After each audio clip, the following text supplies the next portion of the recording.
آدم فسجدوا إلا إبليس قال أسجد لمن خلقت طينا قال أرأيتك هذا الذي كرمت علي لئن أخرتني إلى يوم القيامة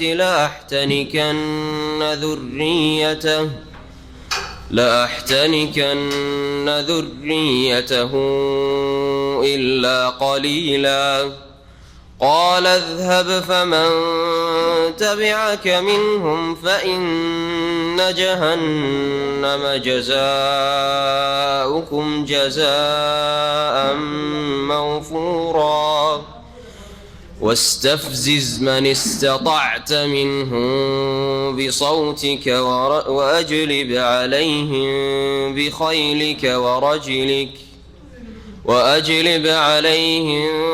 بخيلك ورجلك وشاركهم في الأموال والأولاد وعدهم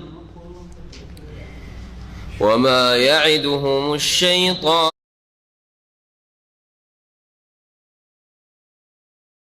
إلا غرورا إن عبادي ليس لك عليهم سلطان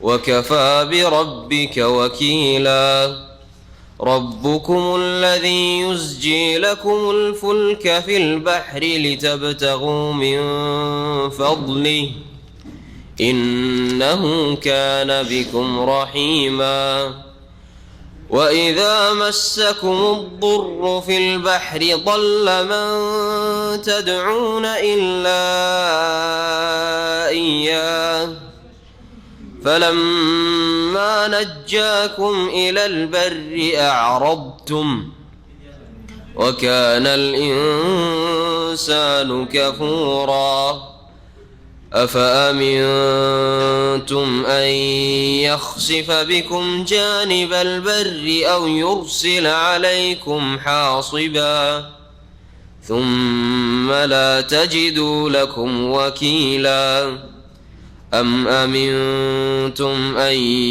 يعيدكم فيه تارة أخرى فيرسل عليكم قاصفا من الريح فيغرقكم بما كفرتم ثم لا تجدوا لكم علينا به تبيعا ولقد كرمنا بني آدم وحملناهم في البر والبحر ورزقناهم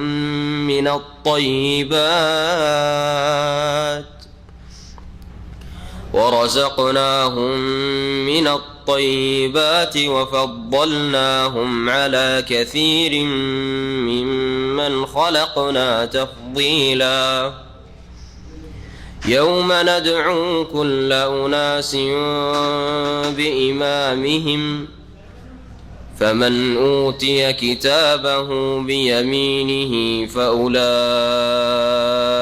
يقرؤون كتابهم ولا يظلمون فتيلا ومن كان في هذه أعمى فهو في الآخرة أعمى وأضل سبيلا وإن كادوا ليفتنونك عن الذي أوحينا إليك لتفتري علينا غيره وإذا لاتخذوك خليلا ولولا أن ثبتناك لقد كدت تركن إليهم شيئا قليلا إذا لأذقناك ضعف الحياة وضعف الممات ثم لا تجد لك علينا نصيرا.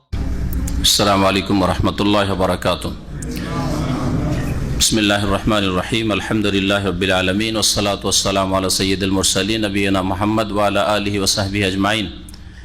أما بعد فأعوذ بالله من الشيطان الرجيم.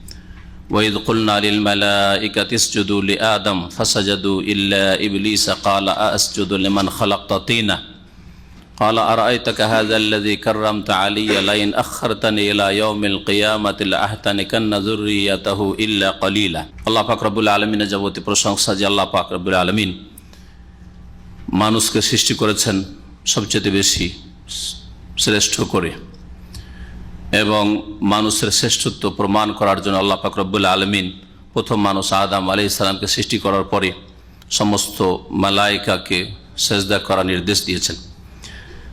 মানুষের প্রথম শত্রুকে আল্লাহ পাক ইবলিস বলে আখ্যায়িত করেছেন। সালাত এবং সালাম নাজিল করেন মুহাম্মদুর রাসূলুল্লাহ সাল্লাল্লাহু আলাইহি ওয়াসাল্লামের উপর, যিনি মানব জাতির সবচেয়ে শ্রেষ্ঠ মানুষ। আজকে তাফসীর হবে সূরাতুল ইসরা বা সূরা বনী ইসরাইলের আয়াত নম্বর 61 থেকে। আল্লাহ পাক এই আয়াতে এবং এরপরে কয়েকটি আয়াতে আদম আলাইহিস সালামের সৃষ্টি এবং তার সৃষ্টির পরে যে ঘটনা ঘটেছিল, ইবলিসের সাথে মালায়েকাদের সিজদা আর ইবলিসের অস্বীকার, এই বিষয়গুলি উল্লেখ করেছেন। আদম আলাইহিস সালাম সম্পর্কে আল্লাহ পাক কোরআনে কারীমের কয়েকটি সূরায় আয়াত নাযিল করেছেন। সূরা বাকারাতে প্রথম বিস্তারিত এই বিষয়ে আলোচনা আছে, তারপরে সূরাতুল আরাফে সেখানে অনেকটা বিস্তারিত রয়েছে, এমন কিছু বিষয় রয়েছে যেগুলি অন্য সূরায় হয়তো নেই। সেই সূরা আরাফে আদম আলাইহিস সালামের তওবা কবুল হওয়ার দোয়া, রব্বানা যালামনা আনফুসানা ওয়া ইল্লাম তাগফির লানা ওয়া তারহামনা লানাকুনান্না মিনাল খাসিরিন, এই দোয়াটি উল্লেখ হয়েছে। এই দোয়াই তিনি পড়েছিলেন এবং তার স্ত্রী পড়েছিলেন হাওয়া আলাইহিস সালাম, আর আল্লাহ পাক তাদের দোয়া তওবা কবুল করেছিলেন। কারো ওসিলা ধরে নয়, যেমন বিদআতপন্থীরা এরকম ভ্রান্ত ধারণা রাখে জাল কথার ভিত্তিতে। আর এই রকমই আদম আলাইহিস সালামের ঘটনা, তার সৃষ্টির ঘটনা সূরাতুল হিজরে বর্ণিত হয়েছে। তারপরে সূরাতুল ইসরা, এই যে আমরা তাফসীর করব আজকে, এই আয়াতগুলিতে রয়েছে, আর সংক্ষিপ্ত সূরা কাহাফে রয়েছে, যার তাফসীর এর পূর্বে হয়েছে। যারা বিস্তারিত জানতে চান কোরআন কারীম থেকে, এই সূরার আয়াতগুলি তাফসীর সহ পড়ে নিলে যথেষ্ট হবে ইনশাআল্লাহ। আল্লাহ পাক রব্বুল আলামিন ইরশাদ করছেন, ওয়াইজ কুলনা লিল মালাইকা, স্মরণ করো ওই সময়কে যে সময় আমি বলেছিলাম ফেরেশতাগণকে, মালাইকাকে, উসজুদু লি আদম, আদমকে সিজদা করো। ফাসাজাদু ইল্লা ইবলিস, তারা সকলে সিজদা করেছিল একমাত্র ইবলিস ছাড়া।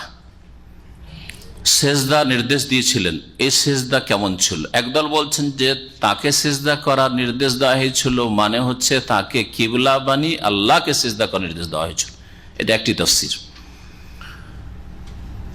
যেমন আমরা কাবাকে সামনে রেখে আল্লাহ পাকে সিজদা করি, কাবাকে কখনো মাটি পাথরকে কখনো সিজদা করি না, আমরা সিজদা করি আল্লাহ পাক রব্বুল আলামিনকে। তো উসজুদু লি আদম মানে আদমকে কিবলা বানিয়ে আল্লাহ পাককে সিজদা করো, এই একটি তাফসীর রয়েছে মুফাসসিরদের। আর একটি তাফসীর হচ্ছে না, আদম আলাইহিস সালামকে সিজদা করতে হবে। আদম তো মানুষ সৃষ্টি, আর মাখলুককে সিজদা করা দ্বীনে ইসলামের শিরক।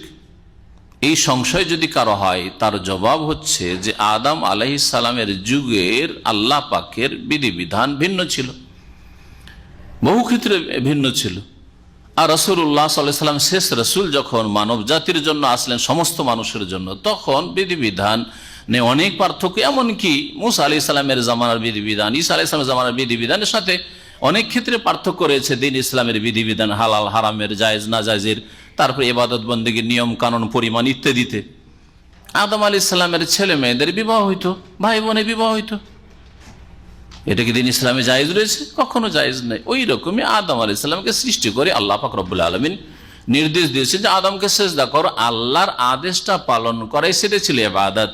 আদমকে সিজদা করাটাই আল্লাহ পাকের ইবাদত, কারণ ইবাদত মানে আল্লাহ পাকের আদেশ নিষেধ মেনে চলা। আর সেই আল্লাহ পাক রব্বুল আলামিন মানব জাতিকে নির্দেশ দিয়েছেন দ্বীন ইসলামে, কোরআনে কারীমে, রাসূলুল্লাহ সাল্লাল্লাহু আলাইহি ওয়াসাল্লামের মাধ্যমে যে লা তাসজুদু লিশ-শামসি ওয়ালা লিল-কমার, সূর্য চন্দ্র কোনো কিছুকে সিজদা করো না।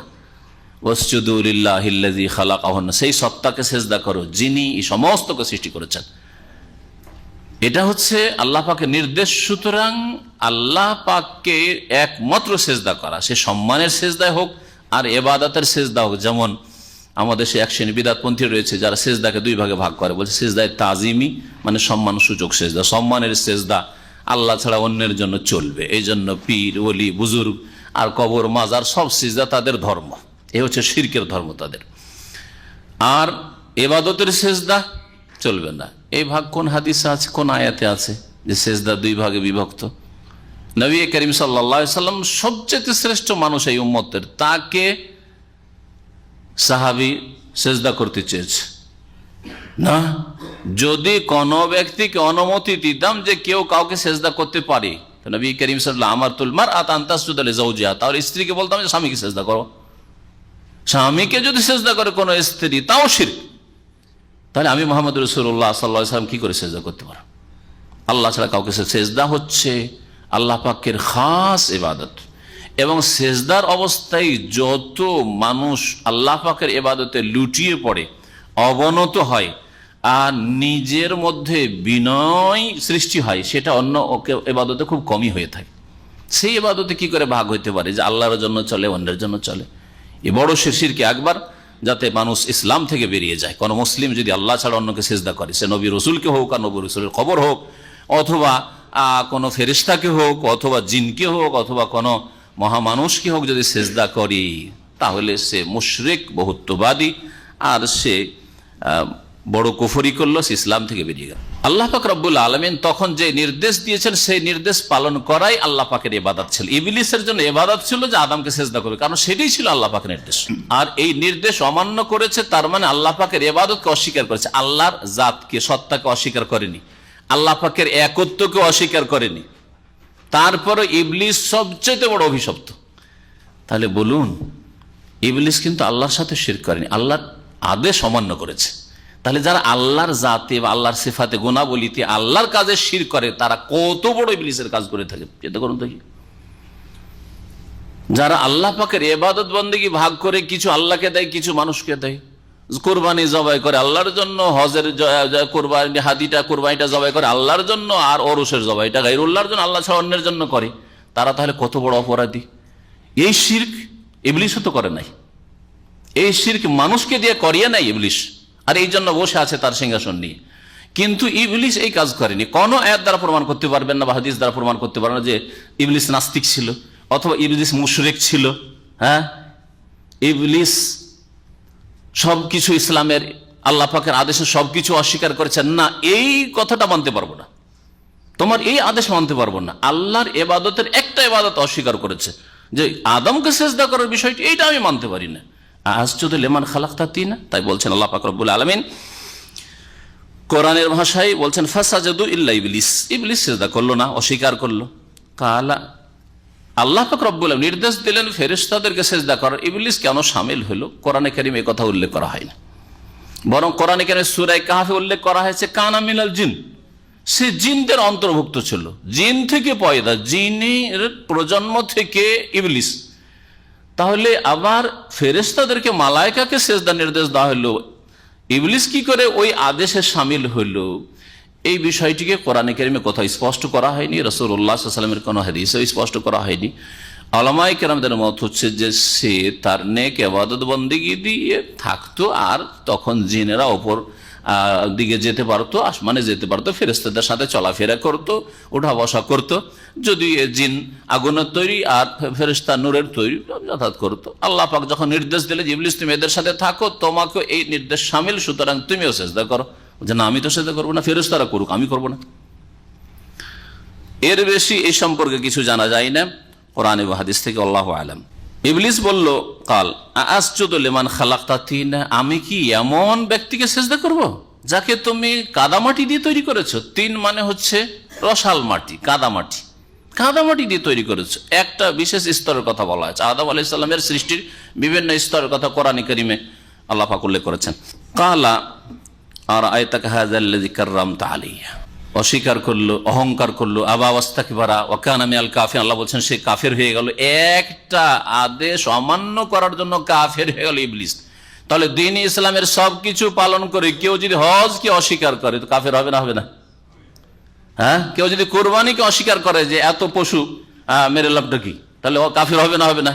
আল্লাহ পাক রব্বুল আলামিন বলছেন যে ইবলিস বলল, কালা আর আইতাকা, হে আল্লাহ আপনি বলুন তো, হাযাল্লাযী কাররামতা আলাইহি, এই ব্যক্তি যাকে তুমি আমার উপর শ্রেষ্ঠত্ব দিয়ে দিয়েছো, আমার উপর সম্মানিত, আমাকে বলছে একে সেজদা করো, কারণ তা আলাইয়া, আপনি বলুন তো। এইভাবে আল্লাহকে সম্বোধন করছে ইবলিস। লাইন আখারতানি ইলা ইয়াউমিল কিয়ামা, একে সম্মান দিয়েই দিলে আর আমি আপনার এই আদেশটা মানলাম না, সেজদা করলাম না, সেই জন্য আমাকে বিতাড়িত করে দিলে তোমার রহমত থেকে, তাহলে আমি তোমার কাছে একটা দরখাস্ত করছি, আমাকে অবসর দাও। অন্য আয়াতে রয়েছে আনজিরনি ইলা ইয়াউমি ইউবাসুন, কিয়ামত পর্যন্ত আমাকে অবসর দাও, মানে আমি বেঁচে থাকি আর আমি নেতৃত্ব দিতে পারি, আমার দাপট চলে, আর আমি যাতে করে এই আদম সন্তানকে যুগে যুগে পথভ্রষ্ট করতে পারি, যাকে যেই রকম পাপ দিয়ে পারি, যাকে শিরক দিয়ে ধ্বংস করতে পেরেছে, চিরকালে জাহান্নামে বানাইতে পেরেছে, অথবা নাস্তিকতা দিয়ে, কুফরি দিয়ে, তার অন্য অন্য পাপের প্রয়োজনই নেই, যদিও তারা অন্য অন্য পাপে লিপ্ত, কারণ বড় অপরাধ করিয়ে দিতে পেরেছে। যাকে দিয়ে শিরক করাতে পারে না, সহি আকীদার ভাইয়েরা অনেকে আছেন, কুফরি করাতে পারেন না, বিদআত করাতে পারেন না, বিদআত দিয়ে অনেককে গুমরাহ করেছে ধর্মের নামে, এগুলো করাইতে পারলো না, তখন ওর মধ্যে হিংসা, বিদ্বেষ, শত্রুতা, কলহ, ফাটল, অনৈক্য, এইসব ফিতনা দিয়ে তাদের ঈমান আমলকে ধ্বংস করেছে, তাদেরকে জাহান্নামের রাস্তায় নিয়ে গেছে। ইবলিসের এক এক মানুষের ক্ষেত্রে এক এক অস্ত্র, কাউকে ইবাদতের ক্ষেত্রে পারেনি, আখলাকের চরিত্রের ক্ষেত্রে চরিত্র তার খারাপ, তা দিয়ে তাকে সর্বনাশ করেছে। ইবলিস বলল লাইন আখারতানি ইলা ইয়াউমিল কিয়ামা, হে আল্লাহ আমাকে যদি তুমি ছাড় দিয়ে দাও, অবসর দিয়ে দাও কিয়ামত পর্যন্ত, লা আহতানিকান্না যুররিয়াতাহু ইল্লা কালিলা, তাহলে আদমের বংশধরকে, আদমের সন্তানদেরকে, মানে বংশধরকে, মানে প্রত্যেক মানুষকে অল্প কিছু ছাড়া, ইল্লা কালিলা, অল্প কিছু লোক ছাড়া সমস্ত আদম সন্তানকে আমি শিকড় থেকে কেটে ফেলবো, শিকড় থেকে উঠিয়ে ফেলবো। লা আহতানিকান্নার শাব্দিক অর্থ এটা, তার মানে তাদেরকে উচ্ছেদ করে দেব, তাদেরকে সবগুলিকে পথভ্রষ্ট করে দেব, তাদের উপর আমি আধিপত্য কায়েম করব, যে কোনো ভাব অর্থের ভাষা আপনি বলতে পারেন, সবগুলির উপর আমি প্রভাব বিস্তার করব, সবগুলিকে আমার আয়ত্তে নিয়ে নেব। লা আহতানিকান্না যুররিয়াতাহু, অল্প কিছু ছাড়া, ইল্লা কালিলা, অল্প কিছু ছাড়া সবগুলিকে আমার আয়ত্তে নিয়ে নেব। আর তাই করেছে ইবলিস শয়তান। আল্লাহ পাক বলেন ইযহাব, যাও যাও, ফামান তাবিআকা মিনহুম, এই ঘোষণা আমি করে দিলাম এই মানব জাতির মধ্য থেকে, আদম সন্তানদের মধ্য থেকে যে তোমার অনুসরণ করবে, তোমাকে ফলো করবে, লা ফাইন্না জাহান্নামা, জেনে রাখুক সেই মানুষ, জেনে রাখুক, ফাইন্না জাহান্নামা জাযাউকুম জাযা মাগফুরা, যে নিঃসন্দেহে জাহান্নাম হচ্ছে তোমাদের প্রতিদান, জাযা মাগফুরা, পূর্ণ মাত্রায়, পূর্ণ মাত্রায় বদলা হচ্ছে তোমাদের বদলা, অর্থাৎ জিনদের মধ্য থেকে ইবলিস তোমার এবং তোমার অনুসারী যতগুলি হবে আদম সন্তান থেকে, সবগুলির পূর্ণ মাত্রায় বদলা প্রতিদান হচ্ছে জাহান্নাম। আল্লাহ পাক ঘোষণা করে দিলেন, ছাড়ও দিলেন।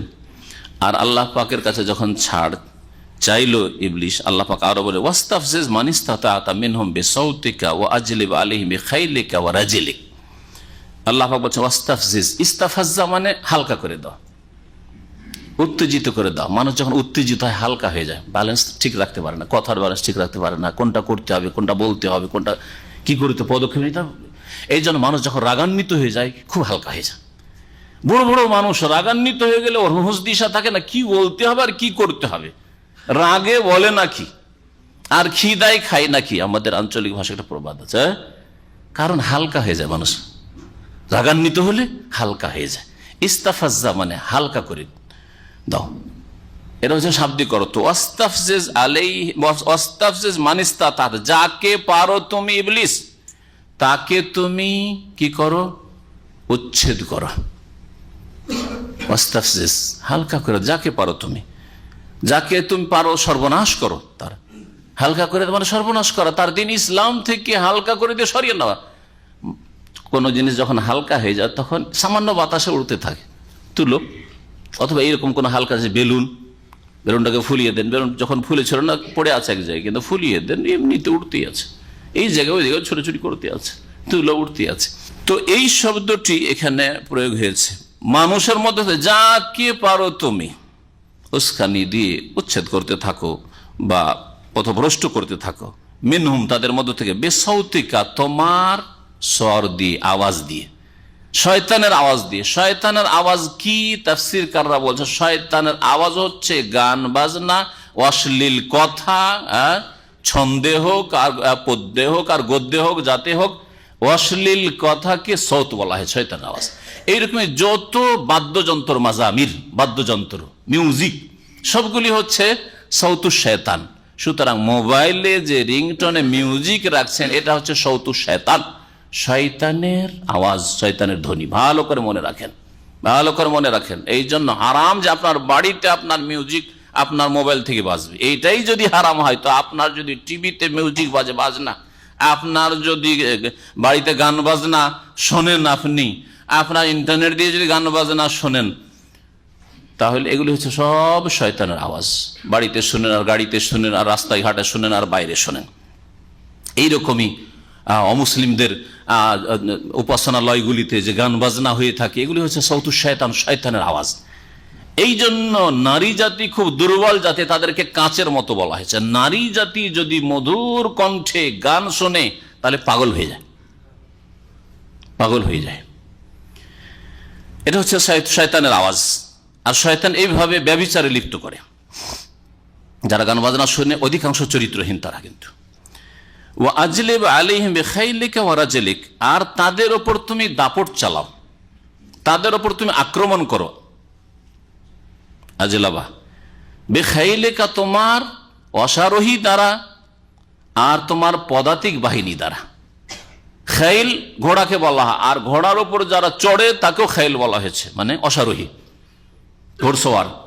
আর রাজেল, রিজলুন থেকে, রিজলুন মানে পা, আর রাজেল মানে হচ্ছে পদাতিক বাহিনী।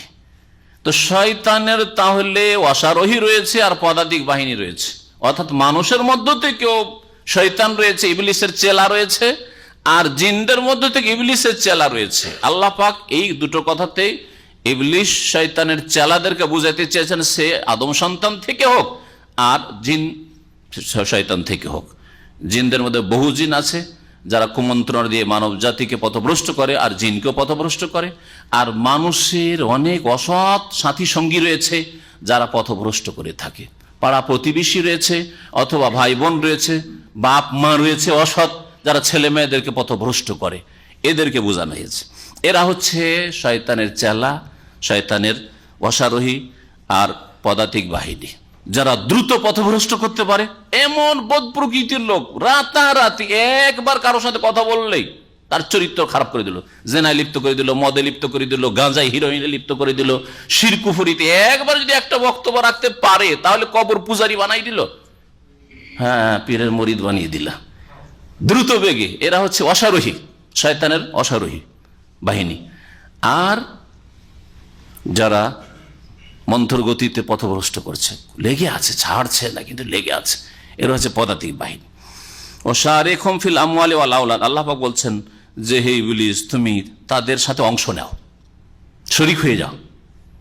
আদম সন্তান, আদমের বংশধরের সাথে তুমি শরীক হয়ে যাও। ফিল আমওয়ালি, তাদের ধন সম্পদে, ওয়াল আওলাদে, তাদের সন্তান সন্ততিতে। এ আবার কেমন কথা? আল্লাহ পাক এও ক্ষমতা দিলেন ইবলিসকে যে তুমি তাদের ধন সম্পদে শরীক হয়ে যেতে পারবে, তাদের ছেলে মেয়েতে শরীক হতে পারে, বিভিন্ন দিক থেকে হইতে পারে। ধন সম্পদে শরীক হওয়া, ধন সম্পদ হালাল উপার্জন না করে হারাম উপার্জন করা, হালাল জায়গায় বৈধ জায়গায় ব্যয় না করে, খরচ না করে অবৈধ হারামের ক্ষেত্রে ব্যয় করা, এতে শয়তান শরীক হয়ে যায়। ধন সম্পদে শয়তানের শরীক হওয়া হচ্ছে সুদ, ঘুষ, বেঈমানি, আত্মসাৎ, হ্যাঁ, বিভিন্ন রকমের ধার নিয়ে উদাও, মানুষের হক নষ্ট করে ধন সম্পদ উপার্জন করেছে। আপনার বাপ যথেষ্ট ধন সম্পদের মালিক হয়েছে, নেতা যথেষ্ট ধন সম্পদের মালিক হয়েছে, দুর্নীতি করে, বেঈমানি করে, গরিবদের চুষে, ইত্যাদি ইত্যাদি। এগুলি হচ্ছে শয়তানের শরীক হওয়া। যেখানে হারাম পয়সা ঢুকিয়ে দিতে পেরেছে, হারাম ধন সম্পদ, জমি, প্রপার্টি ঢুকিয়ে দিতে পেরেছে কারো ঘরে, কারো বাড়িতে, কারো মালিকা নাই, সেটা হচ্ছে শয়তানের অংশ নেওয়া। শারিকুহুম ফিল আমওয়াল ওয়াল আওলাদ, ছেলে মেয়েতে আবার কিভাবে শয়তান শরীক হয়? বিভিন্ন দিক থেকে হয়। এটাও ছেলে মেয়েতে শরীক হওয়ার একটি যেমন হাদিসে রয়েছে, কোনো মানুষ যদি স্বামী স্ত্রী মিলন করে আর সেখানে যদি দুয়া নবী করিম সাল্লাল্লাহু আলাইহি ওয়াসাল্লাম শিখিয়েছেন সেটা না পড়ে, তো কি করে?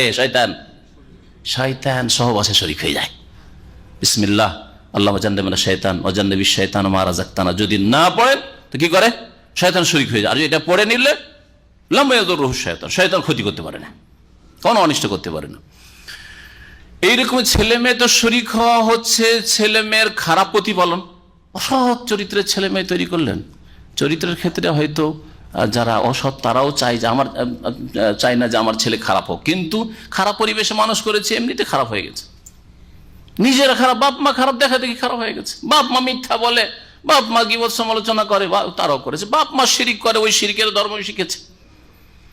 ছেলে মেয়েদের খারাপ প্রতিপালন হচ্ছে যে দুনিয়া শিখালেন কিন্তু দিন মোটেই শিখালেন না, আল্লাহ পরকাল আখিরাত সম্পর্কে কোনো জ্ঞান দিলেন না। এইসব ছেলে মেয়েতে শয়তান শরীক হয়ে গেল, শয়তান ভাগ বসিয়ে ফেললো, যার ফলে শয়তান এগুলোকে জাহান্নামের দিকে নিয়ে যাবে, আপনার ছেলে মেয়েকে জাহান্নামে নিয়ে যাবে। এইরকম শয়তানের শরীক হয়ে যাওয়া ছেলে মেয়েতে হচ্ছে ছেলে মেয়েদের শিরকি নাম রাখা, বিদাতি নাম রাখা।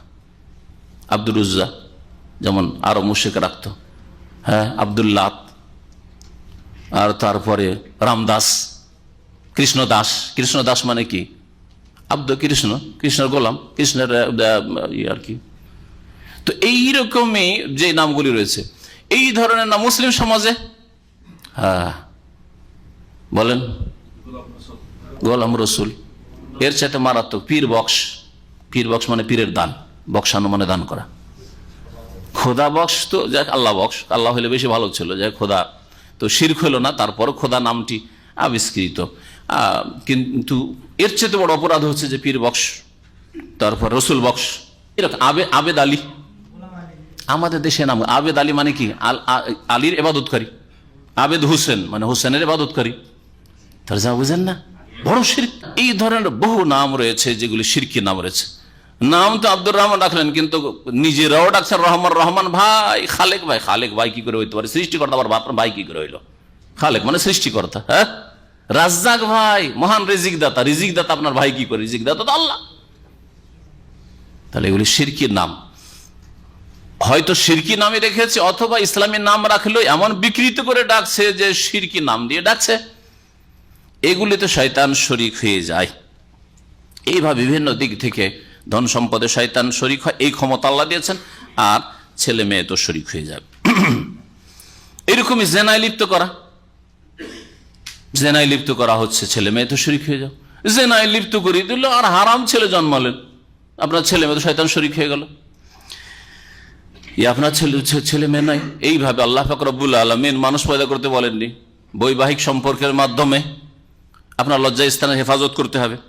ওয়াইদহুম, আল্লাহ বলছেন একে, ইবলিসকে, যে আর তুমি তাদেরকে প্রতিশ্রুতি দিতে থাকো, মানে তাদেরকে মিথ্যা কথা তাদের অন্তরে কুমন্ত্রণা দিতে থাকো।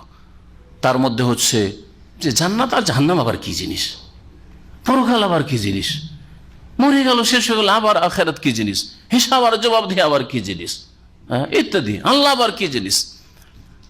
মুসলিম ছেলে কলেজ ইউনিভার্সিটি পড়ে আর এক মুসলিম ছেলে নামাজ পড়ে, তাকে বলছে, আর যে নামাজি ছেলে সে আমাকে বলছে এখনো তুমি এইসব কাজ করো, এখনো তুমি নামাজ পড়ার এইসব বিশ্বাস রাখো, এখনো মনে করো যে মরণ পরে আবার উঠতে হবে, হিসাব দিতে, এইসব কথা বিশ্বাস করো। আউযুবিল্লাহ, এগুলো সব শয়তানের ওয়াদা, শয়তানের প্রতিশ্রুতি। শয়তান এভাবে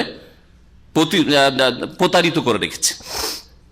আল্লাহ পাক রব্বুল আলামিন বলছেন যে ওমা ইয়াইদুহুমুশ শাইতান ইল্লা গুরুর, আর শুনে রাখো শয়তানের প্রতিশ্রুতি ছলনা ছাড়া আর কিছু নয়। ছলনা ছাড়া, ধোঁকা দেওয়া ছাড়া শয়তান আর কোনো প্রতিশ্রুতি হয় না। শয়তান আদম আলাইহিস সালামকে, হাওয়া আলাইহিস সালামকে প্রতিশ্রুতি দিয়েছিল যে এমন গাছের ফল খাওয়িয়ে দেবো, যে চিরকাল থাকবে জান্নাতে। চিরকাল থেকেছে না, কষ্টের জগতে বেরিয়ে আসতে হয়েছে, বিতাড়িত হইতে হয়েছে। প্রথম থেকে তো শুরু করেছে। আল্লাহ পাক আরো বলে দিলেন, শোনো, ইন্না ইবাদি লাইসা লাকা আলাইহিম সুলতান, ইন্না ইবাদি লাইসা লাকা আলাইহিম সুলতান। নিঃসন্দেহে আমার যারা সত্যিকার বান্দা, আমার বান্দা মানে এখানে আম বান্দা বোঝান, আম বান্দা কোরআন কারীমের অন্য ভাষায় বলা হয়েছে যে কোনো মানুষকে, যে কোনো সৃষ্টিকে আল্লাহ বান্দা বলেছেন, বাধ্য হোক আর অবাধ্য হোক, অনুগত হোক আর অবাধ্য হোক। কিন্তু এখানে বিশেষ বান্দাদেরকে বোঝানো হয়েছে যারা অনগত বান্দা। নিশ্চয়ই আমার যারা সৎকর্মশীল অনগত বান্দা, লাইসা লাকা আলাইহিম সুলতান, দেখো ইবলিস, তোমার তাদের উপর কোনো আধিপত্য চলবে না, কোনো ক্ষমতা খাটাতে পারবে না। ওয়াকাফা বিরব্বিকা ওয়াকিলা, আর তোমার প্রতিপালক কর্মবিধায়ক হিসাবে যথেষ্ট হে নবী মুহাম্মদ সাল্লাল্লাহু আলাইহি ওয়াসাল্লাম। সুতরাং আল্লাহ পাকের কাছে সবসময় হেদায়েত তলব করতে হবে, সিরাতে মুস্তাকিম সরল পথ চাইতে হবে। আল্লাহ পাক রব্বুল আলামিনের কাছে শয়তানের সমস্ত রকমের অনিষ্ট থেকে আশ্রয় কামনা করতে হবে, কারণ আল্লাহ পাক হচ্ছেন ওকিল, কর্মবিধায়ক, সবকিছু সম্পাদন করে আল্লাহ পাক রব্বুল আলামিন। রব্বকুমুল্লাযী ইউসজি লাকুমুল ফুলক, যেমন দোয়াতে চাইতে হবে মনে রাখেন, তেমনি কাজে কর্মে চাইতে হবে, মন থেকে চাইতে হবে। শুধু দোয়া করছেন, হুজুর দোয়া করবেন, শেখ দোয়া করবেন, আর আপনার কর্ম নেই, যথেষ্ট নাই। দোয়াও আপনি করবেন, আর অন্য জীবিতের কাছে দোয়া চাইবেন, আর তার সাথে সাথে সেই অনুযায়ী কর্ম করবেন, যে যার জন্য দোয়া করতে বলছেন সেই অনুযায়ী কর্ম করবেন। তাহলে শয়তান আধিপত্য খাটাতে পারবেন না। আল্লাহ পাক তারপরে বলছেন আল্লাহ পাকের একত্ব সম্পর্কে, তোমাদের প্রতিপালক সেই সত্তা আল্লাযী ইউসজি লাকুমুল ফুলক, তোমাদের জন্য পরিচালিত করেন জলজাহাজকে, পানি জাহাজকে, আল ফুলক, পানি জাহাজকে আল্লাহ পাক পরিচালিত করে ফিল বাহরে, সমুদ্রে, সমুদ্রে মানে সমুদ্রে হোক আর নদীতে হোক, যেখানে হোক।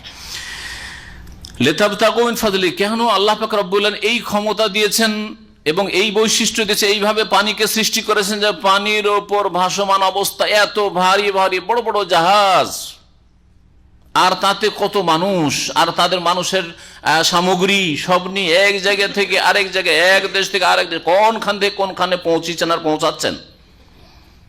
লিতাবতাগু মিন ফাদলিহি, আল্লাহ পাক এই ক্ষমতা তোমাদেরকে দিয়েছেন এবং এই নিয়ামত দিয়েছেন যাতে করে তার অনুগ্রহ সন্ধান করো, রুজি তলাশ করে। এর মাধ্যমে কত লোকে রুজি যে লেগে আছে, কেউ চাকরি করছে, কেউ মালিকানা করছে, হ্যাঁ, কেউ ব্যবসা করছে, কেউ আমদানি করছে, কেউ রফতানি করছে। ইন্নাহু কানা বিকুম রাহিমা, নিঃসন্দেহে আল্লাহ পাক রব্বুল আলামিন মানব জাতির উপর বড় দয়ালু। দুনিয়ায় আল্লাহ পাক সকল মানুষ বড় দয়ালু, এজন্য সকলকে আল্লাহ পাক রিজিক দিচ্ছেন। আর আখিরাতে আল্লাহ পাক মুমিনদের উপর রহিম, রহমান, আর সেখানে কাফির আল্লাহ পাকের রহমত থেকে বঞ্চিত হবে, যারা আল্লাহ পাককে অস্বীকার করেছে, আল্লাহর দ্বীনকে অস্বীকার করেছে। ওয়া ইযা মাসসাকুমুদ দুররু ফিল বাহর, কাফের মুশরিকদের বদচরিত্র আল্লাহ পাক উল্লেখ করেছেন। আল্লাহ এত বড় নিয়ামত দিলেন যে তোমাদেরকে সমুদ্র পথে, পানি পথে এক জায়গা থেকে এক জায়গায় যাওয়ার শক্তি দিয়েছেন, রুজি তলাশ করার ক্ষমতা দিয়েছেন। আরবরা ভারতে যেত ব্যবসা বাণিজ্যের জন্য, চিটাগাং যেত ব্যবসা বাণিজ্যের জন্য, হ্যাঁ, তারপরে চলে যেত আফ্রিকা যেত লোহিত সাগর পার করে, এইসব সফর তারা করত। কিন্তু তারা কিরকম শিরক করত, তাদের শিরকের ধরনটা এরকম ছিল যে যখন সুখে থাকতো তখন শিরক করত, আর দুঃখে পড়লে আল্লাহকে ডাকত। আর এর বিপরীত মুসলিম সমাজের শিরকারীরা এর একেবারে বিপরীত, মানে এদের শিরক আরো মারাত্মক। সুখে থাকলে শিরক করে, পাপ করে, স্বাভাবিক মানুষের প্রকৃতিটা, সুখ হইলে আল্লাহকে ভুলে যায়। কাফের মুশরিকরা এরকম করতো। আর দুঃখ পড়লে এক আল্লাহকে ডাকতো, দেবদেবী ভুলে যেত তারা। আর আজকালকার মুশরিকরা কি করে, যখন সুখে থাকে তখন আল্লাহকে ডাকে। সুখে আছে, ছেলে মেয়ে পাচ্ছে, নিয়ামত পাচ্ছে, খাচ্ছে দাচ্ছে, টাকার অভাব নাই, চাকরির অভাব নাই, পয়সার অভাব নাই, তখন আল্লাহকে ডাকে, তাই না? আর যখন দেখছে ছেলে মেয়ে হয় না, রোগ ভালো হয় না, কিছুদিন ডাক্তার চিকিৎসা করালো, না হইল না, 10 বছর 15 বছরে যাচ্ছে, ছেলে মেয়ে হয় না, রোগ ভালো হচ্ছে না, তখন কি করে? আল্লাহকে বাদে আল্লাহ হাত দিতে পারলো না, আল্লাহ দিতে পারে, এখন কে দিবে? ওই আল কাদের দিতে পারলেন না, আব্দুল কাদের দেবে, এখন জিলানি দেবে, বুঝলেন না? যিনি আল কাদের, সর্বশক্তিমান, তিনি দিতে পারলেন না তাদের কাছে, এখন আব্দুল কাদের জিলানি দেবে। হ্যাঁ, যিনি আল্লাহ পাক রব্বুল আলামিন খালেক রাজিক, তিনি দিতে পারলেন না, এখন মঈনুদ্দিন দেবে, চিশতি দেবে, শাহজালাল দেবে, তাদের কাছে চলে যায়। তাহলে এদের শিরকটা আরো মারাত্মক। আরব মুশরিকদের শিরক থেকে জঘন্য শিরক হচ্ছে আজকালকার জামানা শিরক, এই একটা দিক থেকে। জি, আরো দিক রয়েছে যেগুলি সময় স্বল্পতার জন্য এখানে পেশ করলাম না, তাওহীদের আলোচনাগুলিতে সেগুলি পাবেন। আল্লাহ পাক বলেছেন ওয়া ইযা মাসসাকুমুদ দুররু ফিল বাহরে, সমুদ্র পথে, পানি পথে তোমাদের যখন অনিষ্ট স্পর্শ করে, মানে কষ্টে পড়ো, ঘূর্ণিঝড়, আর মনে হচ্ছে যে জাহাজ ধ্বংস হয়ে যাবে, আমরা ডুবে সব ধ্বংস হয়ে যাব, মরে যাব, দাল্লামান তাদউনা ইল্লা ইয়াহু, এক আল্লাহ ছাড়া যাদেরকে তোমরা আহ্বান করতে, লাত, উজ্জা, হুবাল, মানাত, রাম, কৃষ্ণ, এইসব কি হতো? দাল্লা, উধাও হয়ে যেত তোমাদের মগজ থেকে। দাল্লামান তাদউন, যাদেরকে তোমরা আহ্বান করতে, ডাকতে, তারা কি হয়ে যেত? তোমাদের থেকে অস্পষ্ট হয়ে অদৃশ্য হয়ে যেত, তাদের কথা আর খেয়াল থাকতো না, একমাত্র আল্লাহ, ইল্লা ইয়াহু, এক আল্লাহকে ডাকত। অন্য আয়াত আল্লাহ বলছেন দাউল্লাহ মুখলিসিনা লাহুদ্দিন, একমাত্র আল্লাহর জন্য আনুগত্যকে নিখুঁত করে ডাকতো। ফালাম্মা নাজ্জাকুম ইলাল বার, অতঃপর যখন আল্লাহ পাক তোমাদেরকে মুক্তি দিতেন, উদ্ধার করতেন, ইলাল বার, স্থলে ভিড়িয়ে, বার স্থলে ভিড়িয়ে দিলেন, জাহাজটা গিয়ে, নৌকোটা গিয়ে স্থলে লেগে গেল। পানির বিপদ থেকে ঘূর্ণিঝড় উঠেছিল, তুফান উঠেছিল, বেঁচে গেলাম। আর আজ তখন তোমরা বিমুখ হয়ে যাও। ইজা হুম বিরব্বিহিম ইউশরিকুন, বলছে তখন তারা আবার শিরক শুরু করে, আবার স্থলে গিয়ে পূজা শুরু করলো, প্রতিমা পুতুল পূজা শুরু করলো। আরব মুশরিকরা এরকম করত। ওয়া কানাল ইনসানু কাফুরা, কারণ মানুষ হচ্ছে বড় অকৃতজ্ঞ। দান করেন আল্লাহ আর সম্পৃক্ত করে আল্লাহর দানকে, আল্লাহর নিয়ামতকে অন্যের সাথে। ছেলে মেয়ে দিলেন আল্লাহ, রোগ ভালো করলেন আল্লাহ, আর সম্পৃক্ত করে যে গৌসুল আজম দিয়েছেন, খাজা বাবা দিয়েছেন, গরিবের নওয়াজ দিয়েছেন, দস্তগীর দিয়েছেন, অমুক দিয়েছেন, তমুক দিয়েছেন। বড়ই ইনসান মানুষ অকৃতজ্ঞ। আল্লাহ পাক বলছেন, আচ্ছা শোনো, একবার না হয় সমুদ্র থেকে পার হয়ে গেলে আর সমুদ্রে যাবে না নাকি? আর তা সমুদ্র থেকে পার হয়ে গেলে তারপর স্থলে কি আল্লাহ ধসাইতে পারবেন, ধ্বংস করতে পারবেন না নাকি? আফা আমিনতুম আন ইয়াখসিফা বিকুম জানিবাল বার, তোমরা কি নির্ভীক হয়ে গেছো, নির্ভয় হয়ে গেছো, তোমাদের কোনো ভয় নেই, নিরাপদ হয়ে গেছো। আমেনা ইয়ামানো মানে নিরাপদ হওয়া, আর আমানা ইউমেনো বা বেফাল থেকে মানে বিশ্বাস করা, ঈমান নিয়ে আসা। আফা আমিনতুম, তোমরা কি নির্ভয় হয়ে গেছো, আন ইয়াখসিফা বিকুম, যে তোমাদের কি আল্লাহ পাক ধসিয়ে দিতে পারবেন এই থেকে, জানিবাল বাররে, স্থলের কোন জায়গায়, স্থলের যেখানে যাও আল্লাহ ইচ্ছা করলে তোমাদেরকে ভূগর্ভীত করে দেবেন।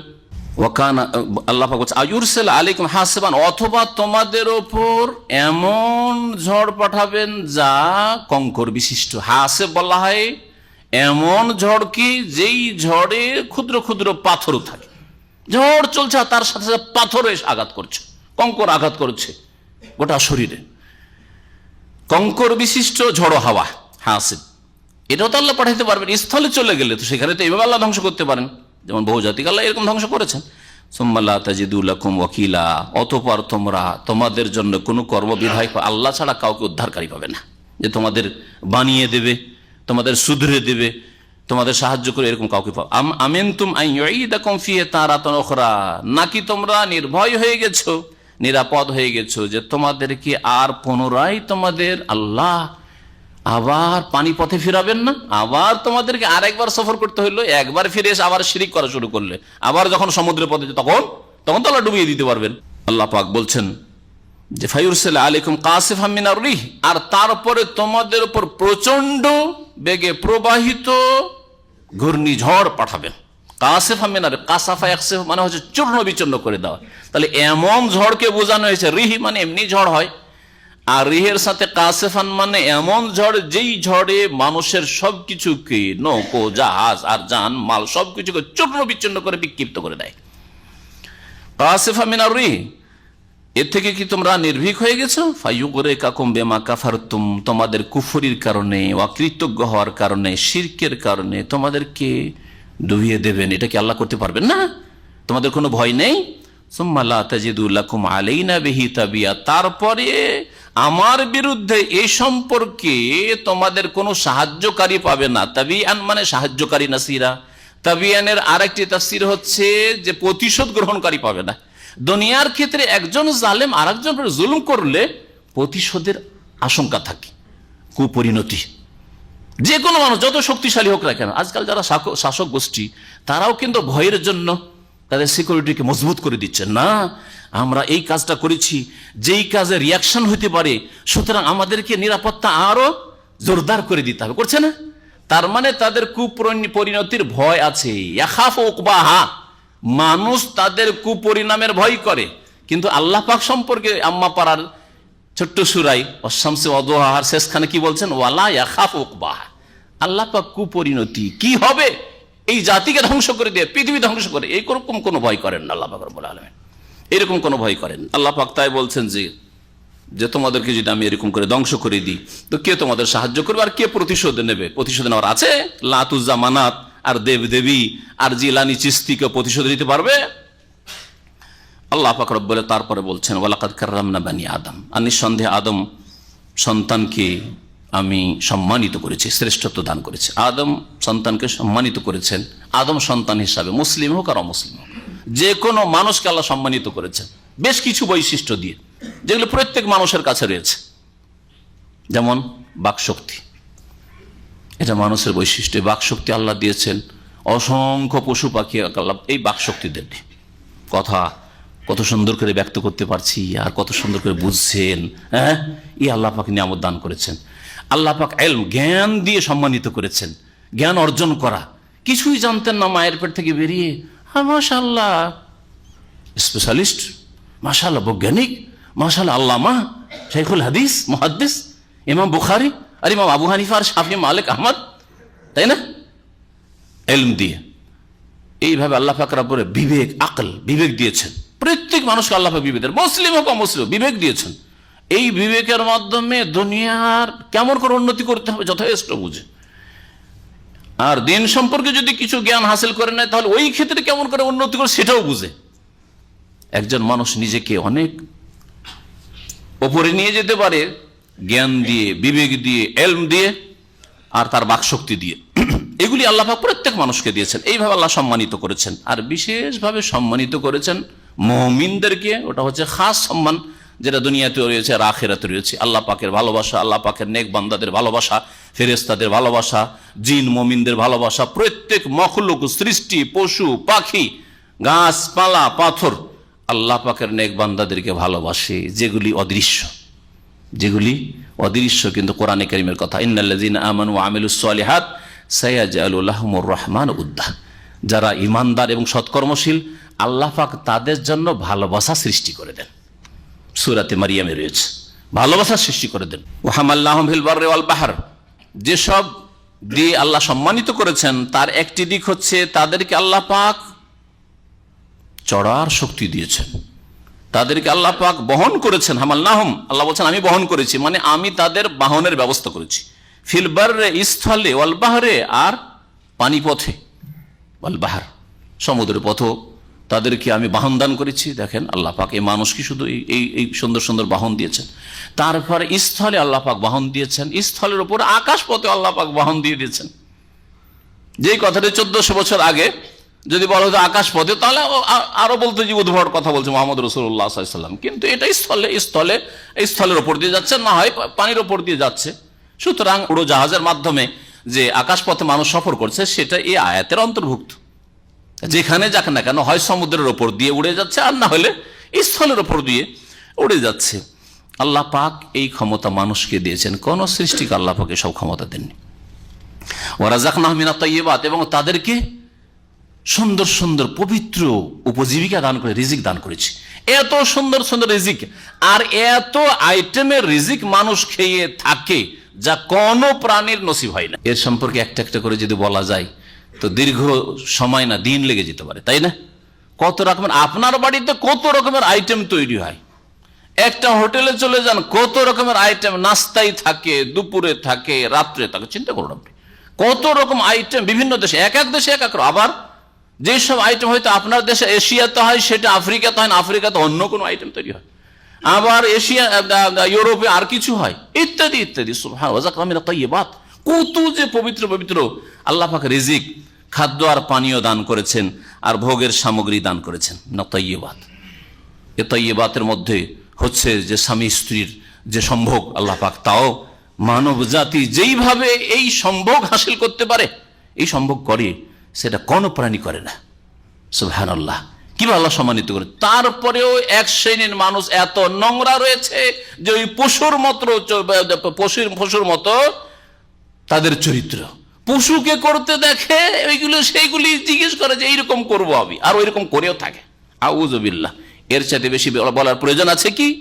মানুষ সম্মানিত, তাইয়্যিবাত আল্লাহ দিলে, আর নোংরা, এত সুন্দর মুখটা যদি আপনার নোংরা জায়গায় যায়, এত সুন্দর আপনার স্ত্রীর মুখটা যদি নোংরা জায়গায় যায়, কত জঘন্য, আপনি পশুর চাইতে খারাপ।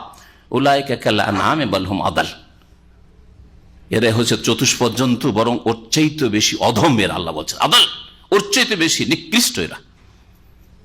আল্লাহ পাক আদাল বলেছেন। এই জন্য যারা আল্লাহর বিধান মোতাবেক জীবন যাপন করেন না, পায়খানার মধ্যে যে ওই পোকাগুলি থাকে, ওর চাইতে নিকৃষ্ট কোরআনের ভাষায় বলহুমাদা, ওর চাইতে বেশি নিকৃষ্ট।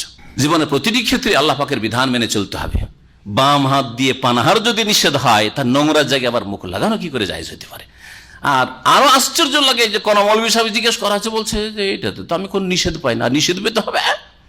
আর এইটুকু আকল বিবেক নাই, ফিকহ নাই, তাহলে কি করে ফতোয়া দিয়ে থাকো? এইটুকু যদি ফিকহ না থাকে, ফাকিহ না হয়, তাহলে ফতোয়া দেওয়ার তোমার তো অধিকারই নাই যে তুমি ফতোয়া দেবে। বাম হাত মুখে দেওয়া যাবে না, বাম হাত আদা খাদ্যে দেওয়া যাবে না, বাম হাত পানিতে দেওয়া যাবে না, আর মুখটা দেওয়া যায় নোংরা জায়গায়, আউযুবিল্লাহ। ডান হাতটা লজ্জা স্থানে দিতে নিষেধ, বাম হাত দিয়ে পেশাব পায়খানা সাফ করো যদি ইসলামের বিধান থাকে, তারপর ব্রেন খুলে না। আল্লাহ পাক রব্বুল আলামিন তারপর ফাদ্দালনাহুম আলা কাসীরি মিম্মান খালাকনা তাফদীলা, আর মানব জাতিকে শ্রেষ্ঠত্ব দান করেছি আলা কাসীরিন মিম্মান খালাকনা, যাদেরকে আমি সৃষ্টি করেছি আমার সৃষ্টির বহু সৃষ্টির ওপর, যাদেরকে আমি সৃষ্টি করেছি এসব সৃষ্টির অনেক সৃষ্টির ওপর, সমস্ত সৃষ্টির ওপর তাহলে নয়। এখানে লক্ষণীয়, ভালো করে দেখেন আয়াতটা, আল্লাহ কি বলছেন? ওয়াফাদ্দালনাহুম, আদম সন্তানকে সম্মানিত করেছি, শ্রেষ্ঠত্ব দান করেছি, আলা কাসীরি মিম্মান খালাকনা, আমি যেসবকে সৃষ্টি করেছি সেসবের অনেক সৃষ্টির ওপর, তাহলে সবগুলি সৃষ্টির ওপর নাই। তাহলে বোঝা গেল যে এই ক্ষেত্রে যারা বলে থাকে যে মানব জাতি ফেরেশতার চাইতে শ্রেষ্ঠ, ভুল কথা। আমভাবে এইভাবে কথা বলে থাকে, সাধারণ কথা, এটা ভুল কথা। তাহলে ফেরেশতা সৃষ্টি কি আর কোন মখলুক আছে যে সেসবের উপর মানুষকে শ্রেষ্ঠত্ব দেওয়া হয়নি? আল্লাহ বলছেন অনেক সৃষ্টির উপর, তার মানে কিছু সৃষ্টি এমন আছে যেই সৃষ্টিগুলির ওপর আল্লাহ পাক মানুষকে শ্রেষ্ঠত্ব দান করেননি। মিম্মান খালাকনা তাফদীলা, আমি যথাযথ শ্রেষ্ঠত্ব দান করেছি।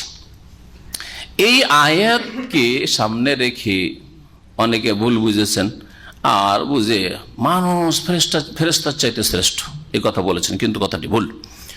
মানুষ, বিশেষ মানুষ, শুনে রাখেন, বিশেষ মানুষ যারা, অর্থাৎ মুমিন মানুষ, আল্লাহ ভীরু মানুষ, সৎকর্মশীল মানুষ, তারা সাধারণ ফেরেশতার চাইতে শ্রেষ্ঠ, সাধারণ ফেরেশতার চাইতে শ্রেষ্ঠ। এটা হচ্ছে সহি মত। এই ক্ষেত্রে এই বিষয়টি এখানে উল্লেখ করে দেওয়া প্রয়োজন মনে করছি।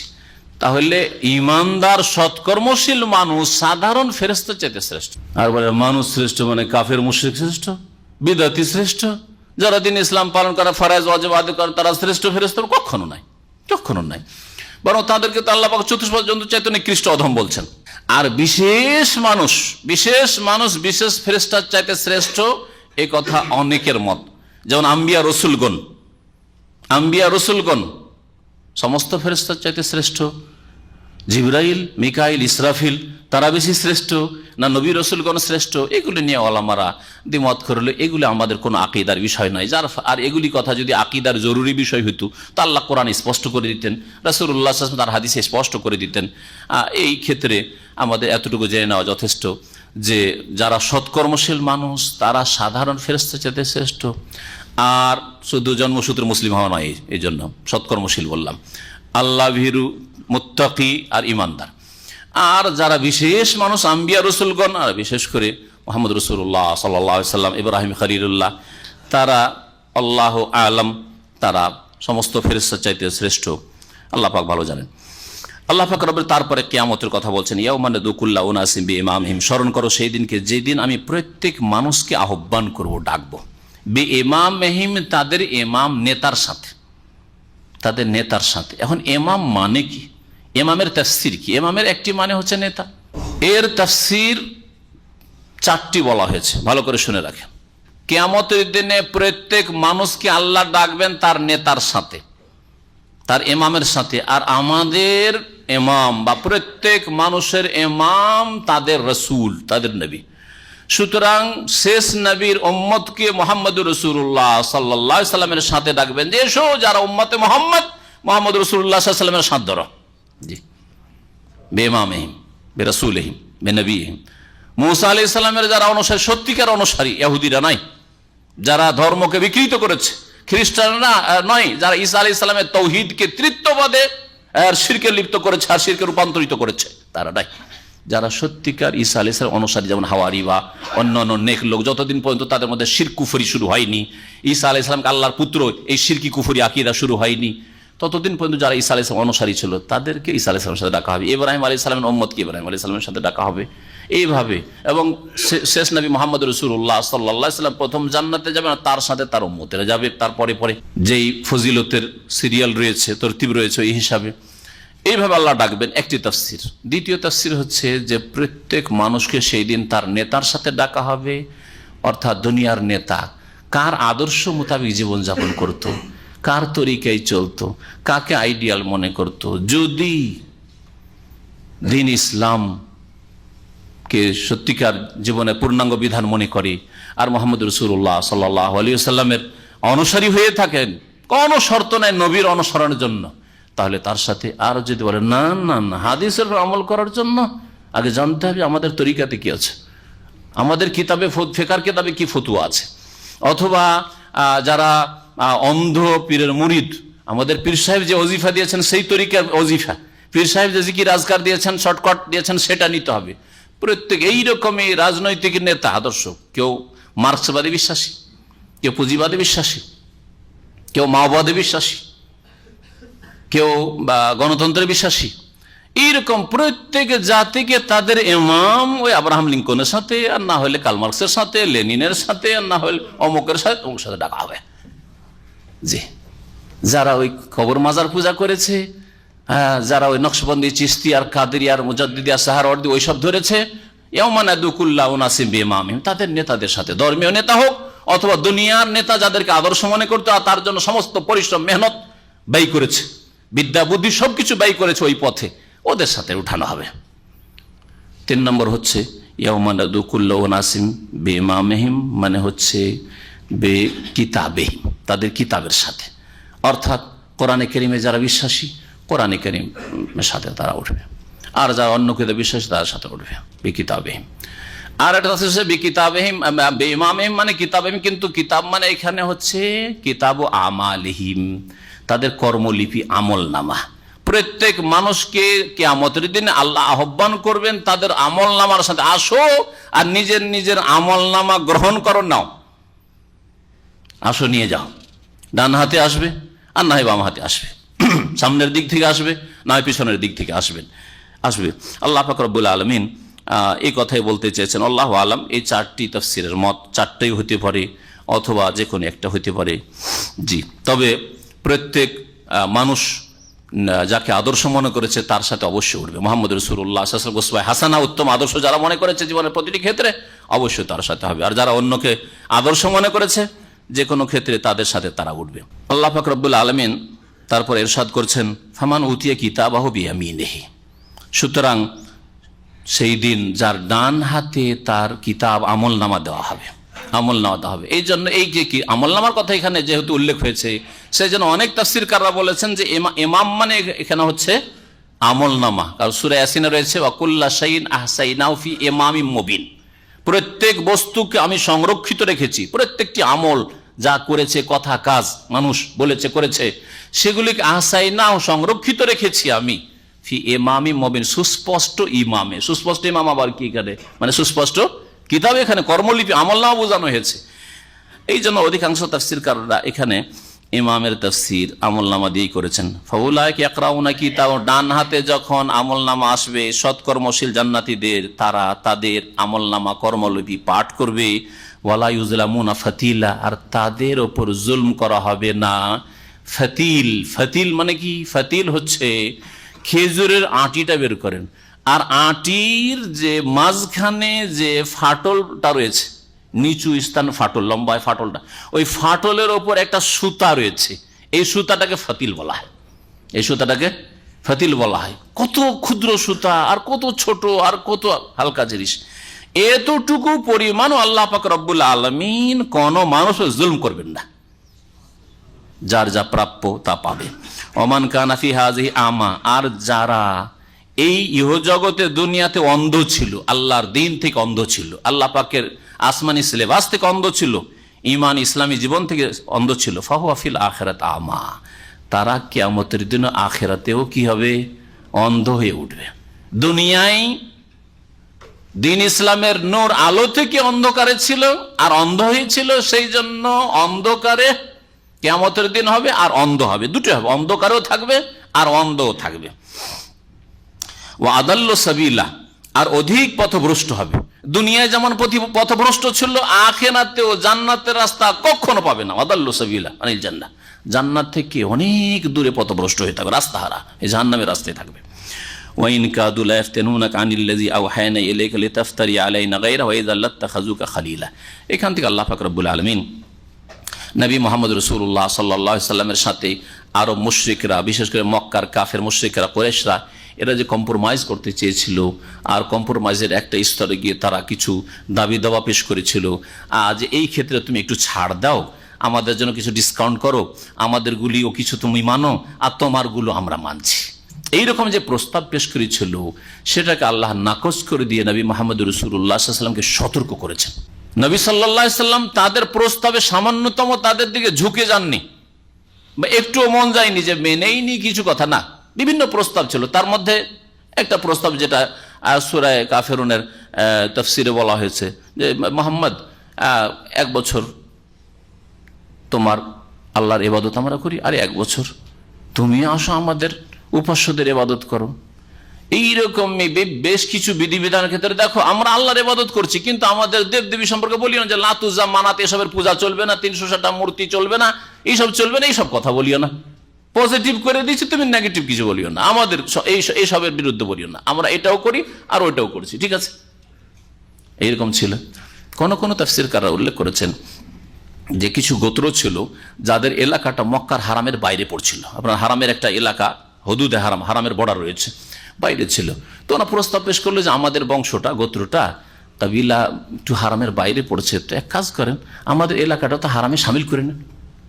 প্রস্তাব বিভিন্নভাবে তারা এই ধরনের আল্লাহর দ্বীন বিরোধী প্রস্তাব পেশ করেছিল, উদ্দেশ্য কিন্তু অসৎ ছিল। এই প্রস্তাব পেশ করার মাধ্যমে নবী করিম সাল্লাল্লাহু আলাইহি ওয়াসাল্লাম যদি সামান্য ঝুঁকে যেতেন, তাহলে এর সাইড এফেক্ট, এর যে কুপ্রভাব পড়তো সেটা হচ্ছে, দেখো মোহাম্মদ আসলেই মিথ্যাবাদী, যদি আল্লাহর কথাই বলবে তো রদবদল কেন হবে, তার কথার উপর সে স্থির থাকবে, অটল থাকবে। কিন্তু দেখো আমরা কম্প্রোমাইজ করতে চাইলাম, আমরা একটা প্রস্তাব পেশ করলাম, সেটা মঞ্জুর করলো, তার মানে সে বানানো ধর্ম পেশ করছে, বলতো না।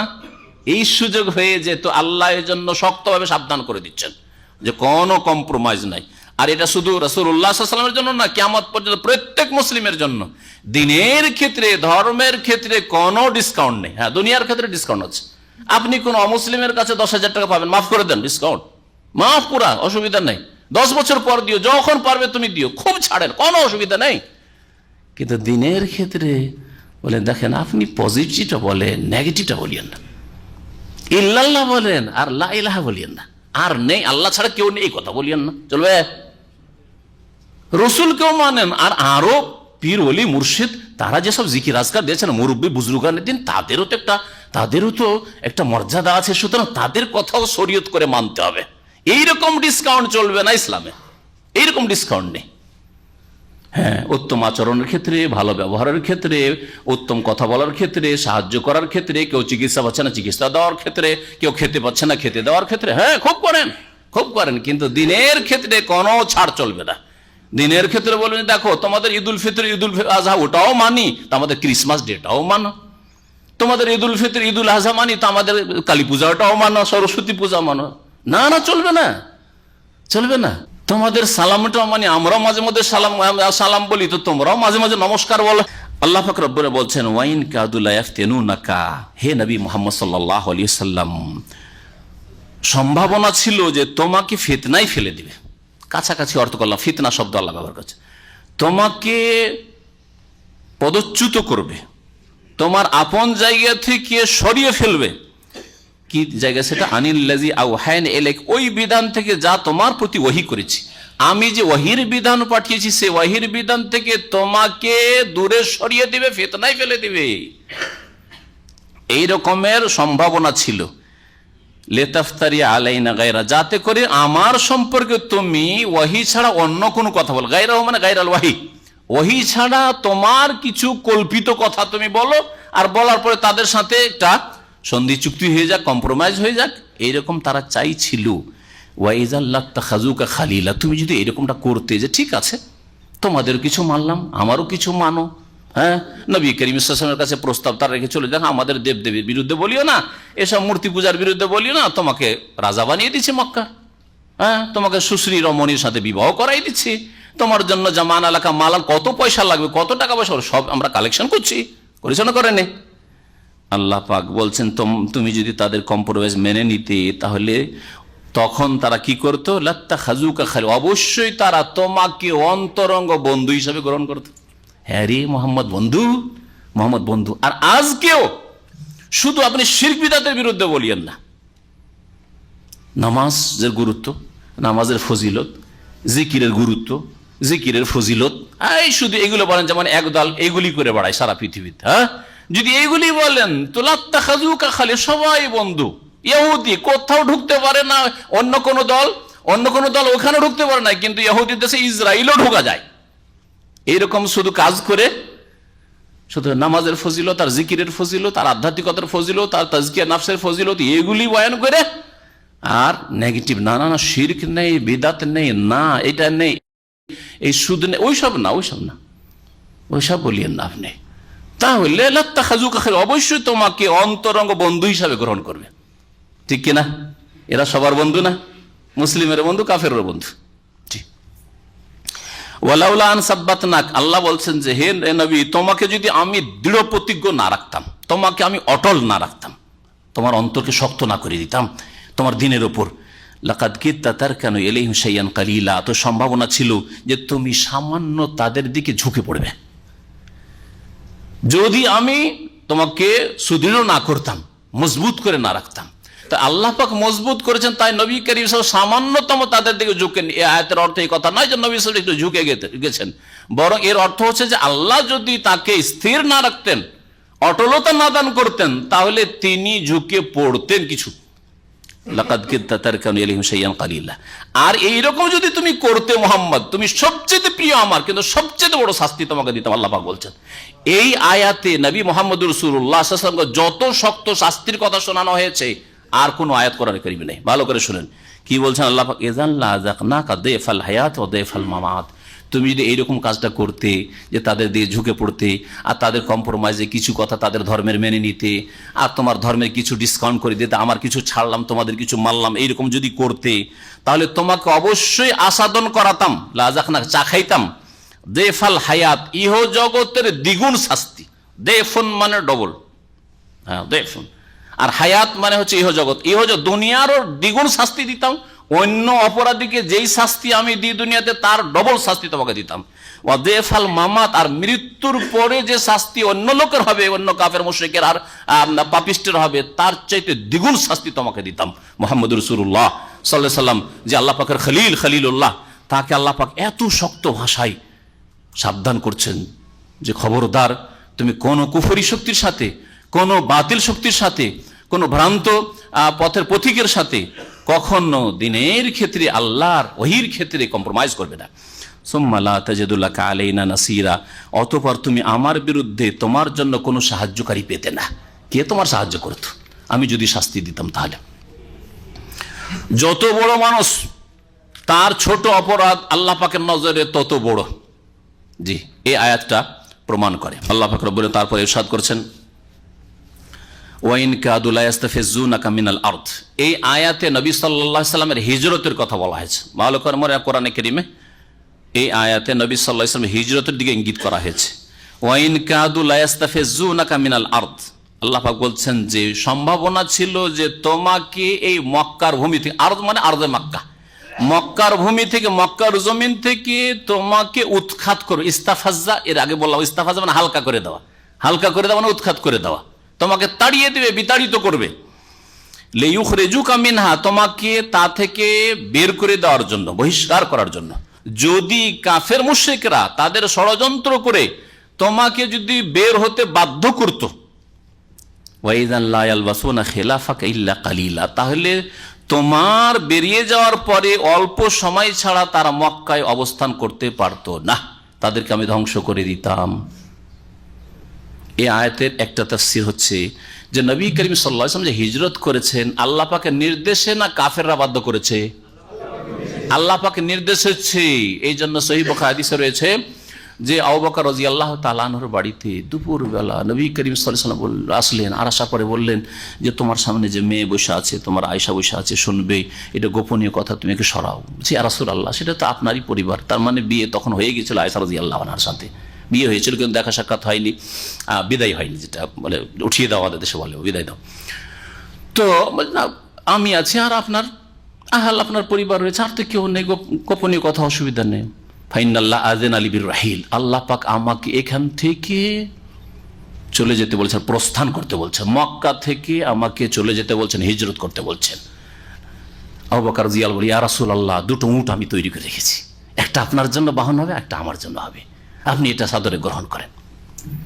তো যাই হোক, হিজরতের ঘটনার দিকে যাচ্ছি না। নবী করিম সাল্লাল্লাহু আলাইহি ওয়াসাল্লাম তাহলে আল্লাহর নির্দেশে হিজরত করেছেন, তাই না? আল্লাহ অনুমতি দিয়েছেন, তখন হিজরত করেছেন। সাহাবায়ে কেরামদের ক্ষেত্রে নবী সাল্লাল্লাহু আলাইহি ওয়াসাল্লাম অনুমতি দিয়েছেন, যাও তোমরা হাবাশা আবেসিনিয়া হিজরত করে চলে যাও। অনেক সাহাবায়ে কেরাম প্রথম হিজরতে আবেসিনিয়া চলে গেছেন, নাজাশি বাদশার এলাকায়, আর সেখানে সুরক্ষিত স্থানে পৌঁছে গেছেন তারা তখনকার মতো। পরে তারা মদিনায় হিজরত করে এসেছেন। কিন্তু রাসূলুল্লাহ সাল্লাল্লাহু আলাইহি ওয়াসাল্লাম কিন্তু কষ্ট হইলেও আর জুলুম অত্যাচার চললেও তিনি আল্লাহ পাকের আদেশের অপেক্ষায় থেকেছেন, নির্দেশ হয়েছে, তারপর হিজরত করেছেন।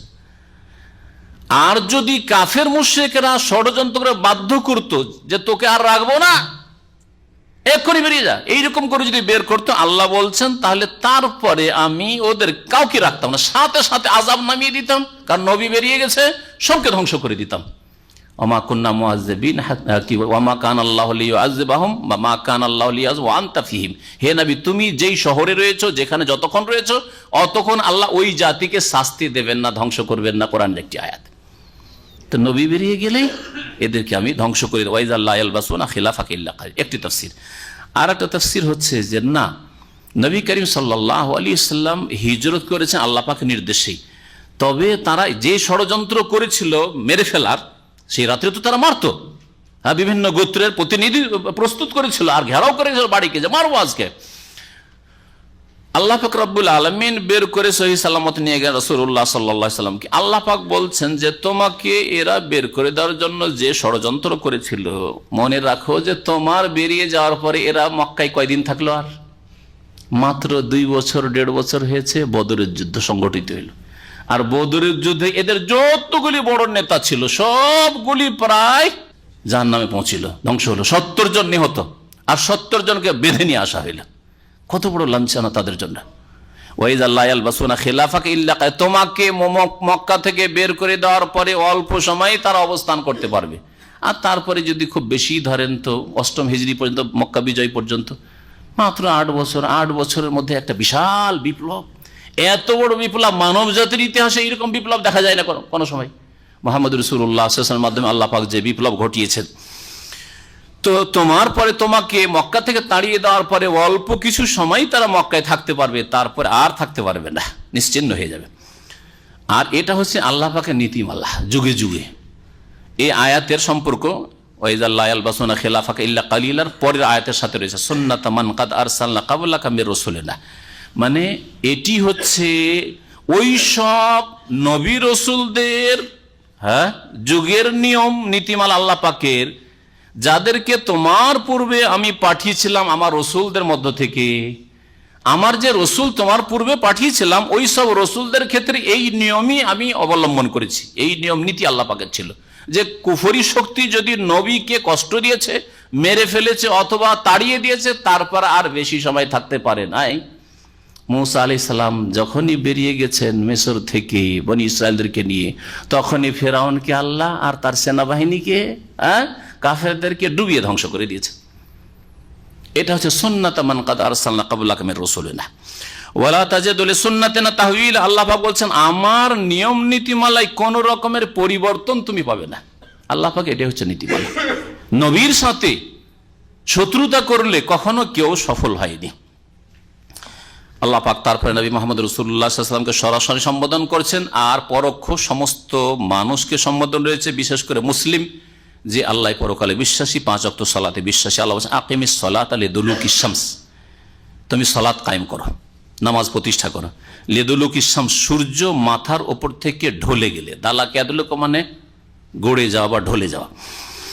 ইলা গাসাকিল লাইল, রাতের গভীর অন্ধকার পর্যন্ত। গাসাক বলা গভীর অন্ধকার, রাতের গভীর অন্ধকার, যখন গভীর অন্ধকার হতে লেগেছে তখন পর্যন্ত। এতে 4 ওয়াক্তের সলাতের দিকে ইঙ্গিত করে দেওয়া হয়েছে। ওয়া কুরআন আল ফজর, আর ফজরের সলাতের তিলাওয়াত। কোরআন মানে তিলাওয়াত, কেরাত। ফজরের সলাতের তেলাওয়াত অর্থাৎ ফজরের নামাজ লম্বা তেলাওয়াত সহ আদায় করবে। ইন্না কুরআন আল ফজরি কানা মাশহুদা, নিঃসন্দেহে ফজরের তেলাওয়াতে কানা মাশহুদা, ফেরেশতাদের বড় উপস্থিতি থাকে।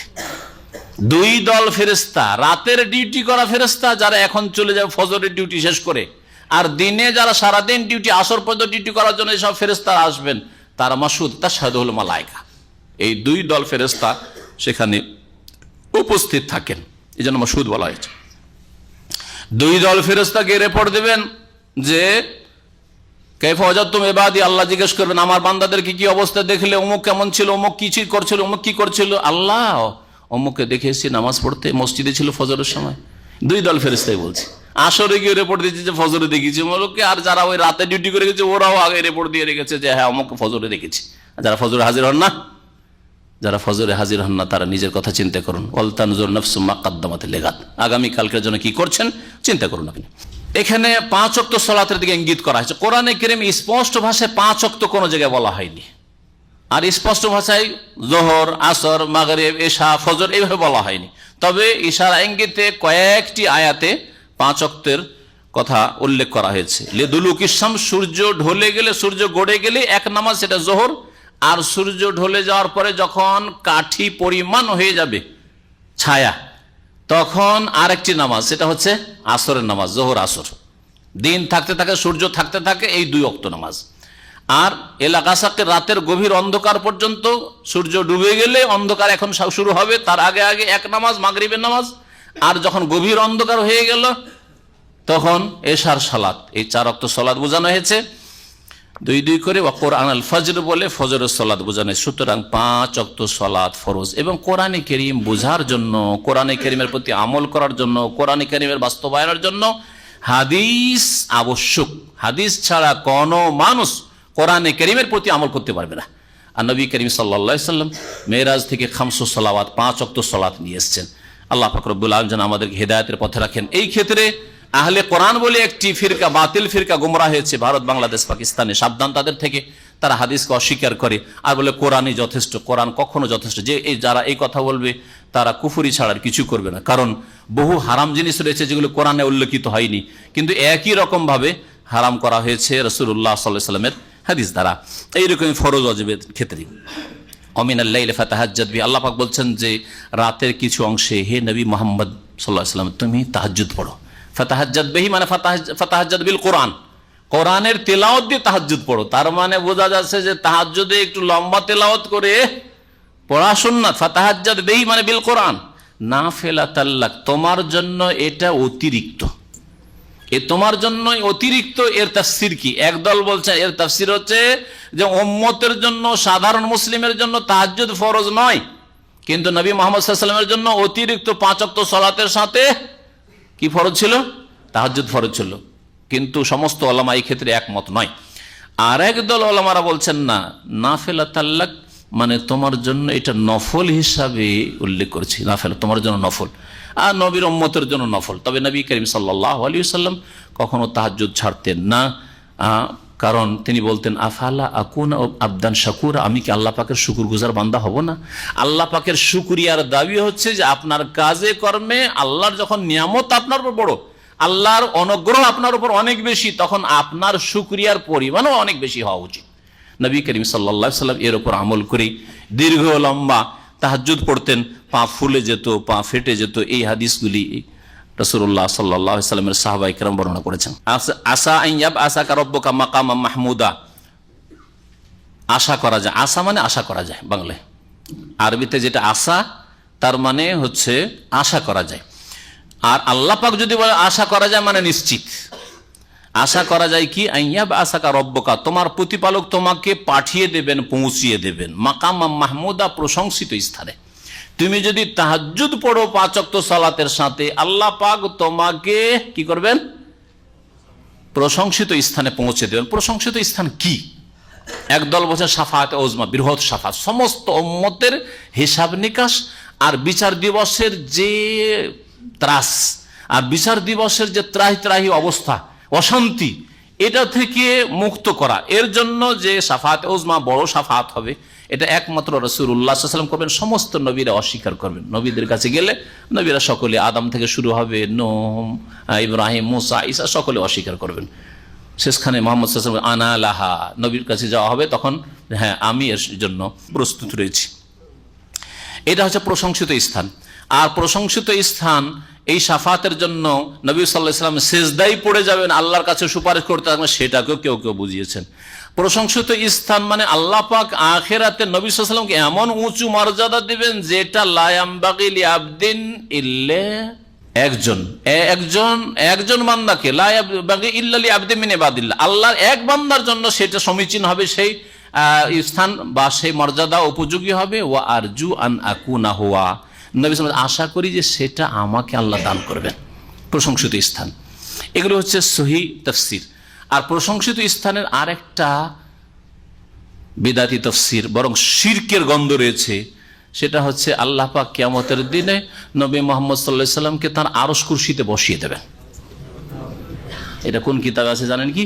এইটাই। ওই ভাইরা বলল, আমি কিন্তু বলিনি, আমার উপর দোষ চাইবেন না।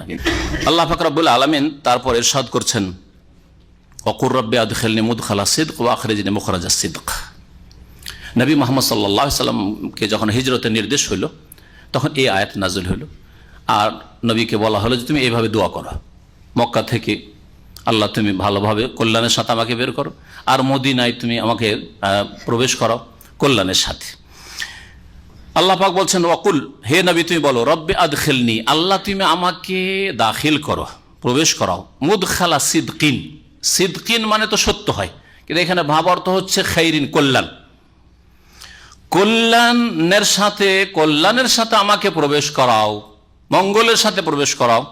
ও আখরিজনি মুখরাজা সিদক, আর আমাকে মক্কা থেকে বের করো মুখরাজা সিদক, কল্যাণের সাথে, সার্বিক কল্যাণের সাথে। অর্থাৎ মক্কা থেকে আমার বেরিয়ে যাওয়াটা, নির্বাসিত হওয়াটাও যেন কল্যাণ করা হয় আমার জন্য আর মানব জাতির জন্য। মদিনা যাওয়া, আর হইল মদিনায় গিয়ে আলহামদুলিল্লাহ ইসলামিক স্টেট কায়েম হলো, ইসলামের সার্বিক ক্ষেত্রে ধীরে ধীরে বাস্তবায়ন শুরু হলো, আর আহকাম বিধিবিধানের আয়া দণ্ডবিধান নাজেল হওয়া শুরু হলো, তার বাস্তবায়ন শুরু হইলো ইত্যাদি, জিহাদ ফি সাবিলিল্লাহ শুরু হইলো। আল্লাহ পাক রব্বুল আলামিন তারপর ইরশাদ করছেন যে আরো দোয়াতে বলো, ওয়াজআললি মিন লাদুনকা সুলতানা নাসিরা, আর আমার জন্য হে আল্লাহ তোমার পক্ষ থেকে সাহায্যকারী ক্ষমতা তৈরি করে দাও। অর্থাৎ সাহায্যকারী তুমি এমন সাথী সঙ্গী দিয়ে দাও যেটা আমার ক্ষমতা হয়, অথবা সাহায্যকারী যে কোন ক্ষমতা, আল্লাহ প্রদত্ত ক্ষমতা আল্লাহ তুমি আমাকে দান করো। ওয়াকুল, এবং এই কথাও বলো, যা আল হক ওয়া জাহাকাল বাতিল, সত্য আগত হয়েছে, ওয়া জাহাকাল বাতিল, বাতিল নিশ্চিহ্ন হবে। সত্য আসলে বাতিল, মিথ্যা নিশ্চিহ্ন হয়। এটা হচ্ছে বাতিলের প্রকৃতি। ইন্নাল বাতিলা কানা জাহুকা, নিঃসন্দেহে বাতিল বা মিথ্যা কি হয়? কানা জাহুকা, বিলীন হওয়ার বস্তু বা নিশ্চিহ্ন হওয়ার বস্তু, কখনো থাকতে আসেনি। বাতিল কখনো থাকার জন্য আসেনি। কিন্তু আজকাল যে বাতিলের দাপট দেখছি পৃথিবীতে, এটা অনেক সময় মানুষকে সংশয় ফেলে দেয়। সংশয় এই জন্য যে আমরা আসল বিষয়টা বুঝি না। হক সত্য যদি মাঠে কাজ করে, বাতিল কখনো টিকতে পারবে না, মিথ্যা কখনো টিকতে পারবে না।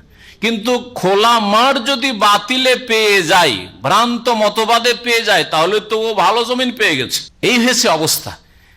তৌহিদের দাওয়াত ভারত উপমহাদেশে হয়নি, সহিহ সুন্নতের দাওয়াত, কোরআন এবং হাদিসের নির্ভেজাল দাওয়াত হয়নি।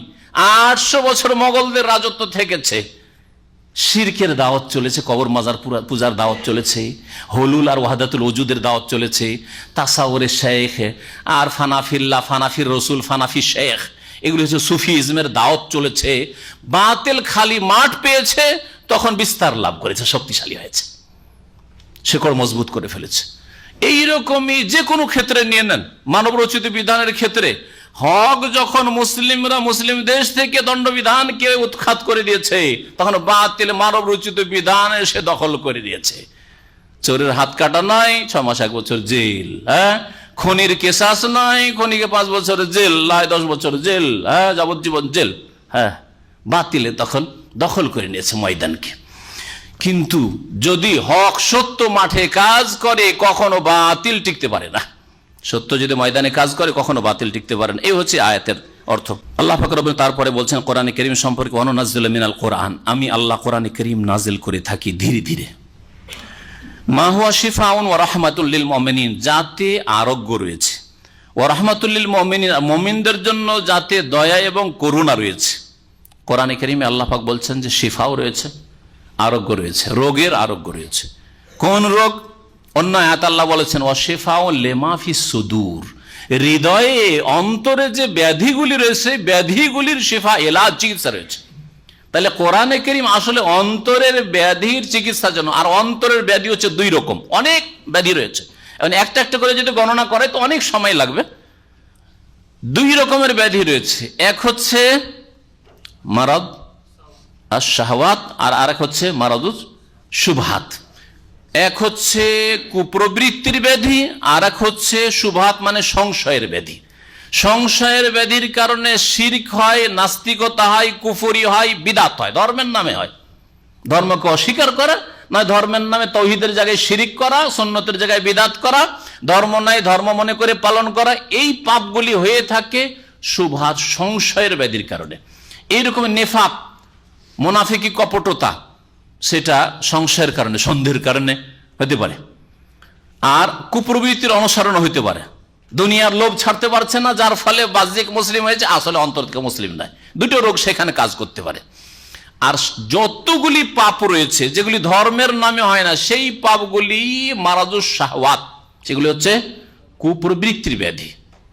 কুপ্রবৃত্তির ব্যাধি, খুন করা। খুন কেন করে? দুনিয়ার গরজ পুরা করার জন্য, তাই না? স্বার্থে ব্যাঘাত করেছে, খুন করেছে, হ্যাঁ রাস্তায় তার বাধা সৃষ্টি হয়েছে, এ থাকলে অসুবিধা আছে, অথবা যেটা করতে চাইছিলাম করতে দিল না, একে রাখবো না। এইরকমই জেনা, ব্যভিচার, শাহওয়াত, কুপ্রবৃত্তির অনুসরণ, এইরকমই সুদ খাওয়া, ঘুষ খাওয়া, হারাম খাওয়া, বেইমানি করা, আত্মসাৎ করা, জুলুম করা, হ্যাঁ মারধর, এই ইত্যাদি যত রকমের পাপ রয়েছে। নামাজ ছাড়া,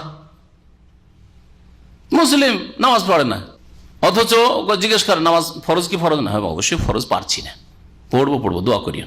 কি বলবেন? ওর মধ্যে কি রয়েছে, কি রোগ রয়েছে?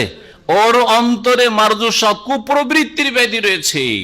দুনিয়ার ভোগ বিলাস, নামাজ পড়তে কষ্ট লাগে, শরীরটিকে নামাজ পড়তে গেলে কষ্ট লাগে।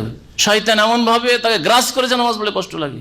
ঘুম ছেড়ে ফজরে যেতে খুব কষ্ট লাগে। নামাজ 4 ওয়াক্ত পড়তে পারি, ফজর পারি না, কারণ মারজুস শাহওয়াত, তার অন্তরে কুপ্রবৃত্তির ব্যাধি হয়ে গেছে, রোগ হয়ে গেছে, রোগাক্রান্ত ব্যক্তিরা। যতগুলি পাপ, হিংসা, বিদ্বেষ, শত্রুতা, এগুলি কেন? এগুলো কিসের রোগ? হিংসা কেন করে?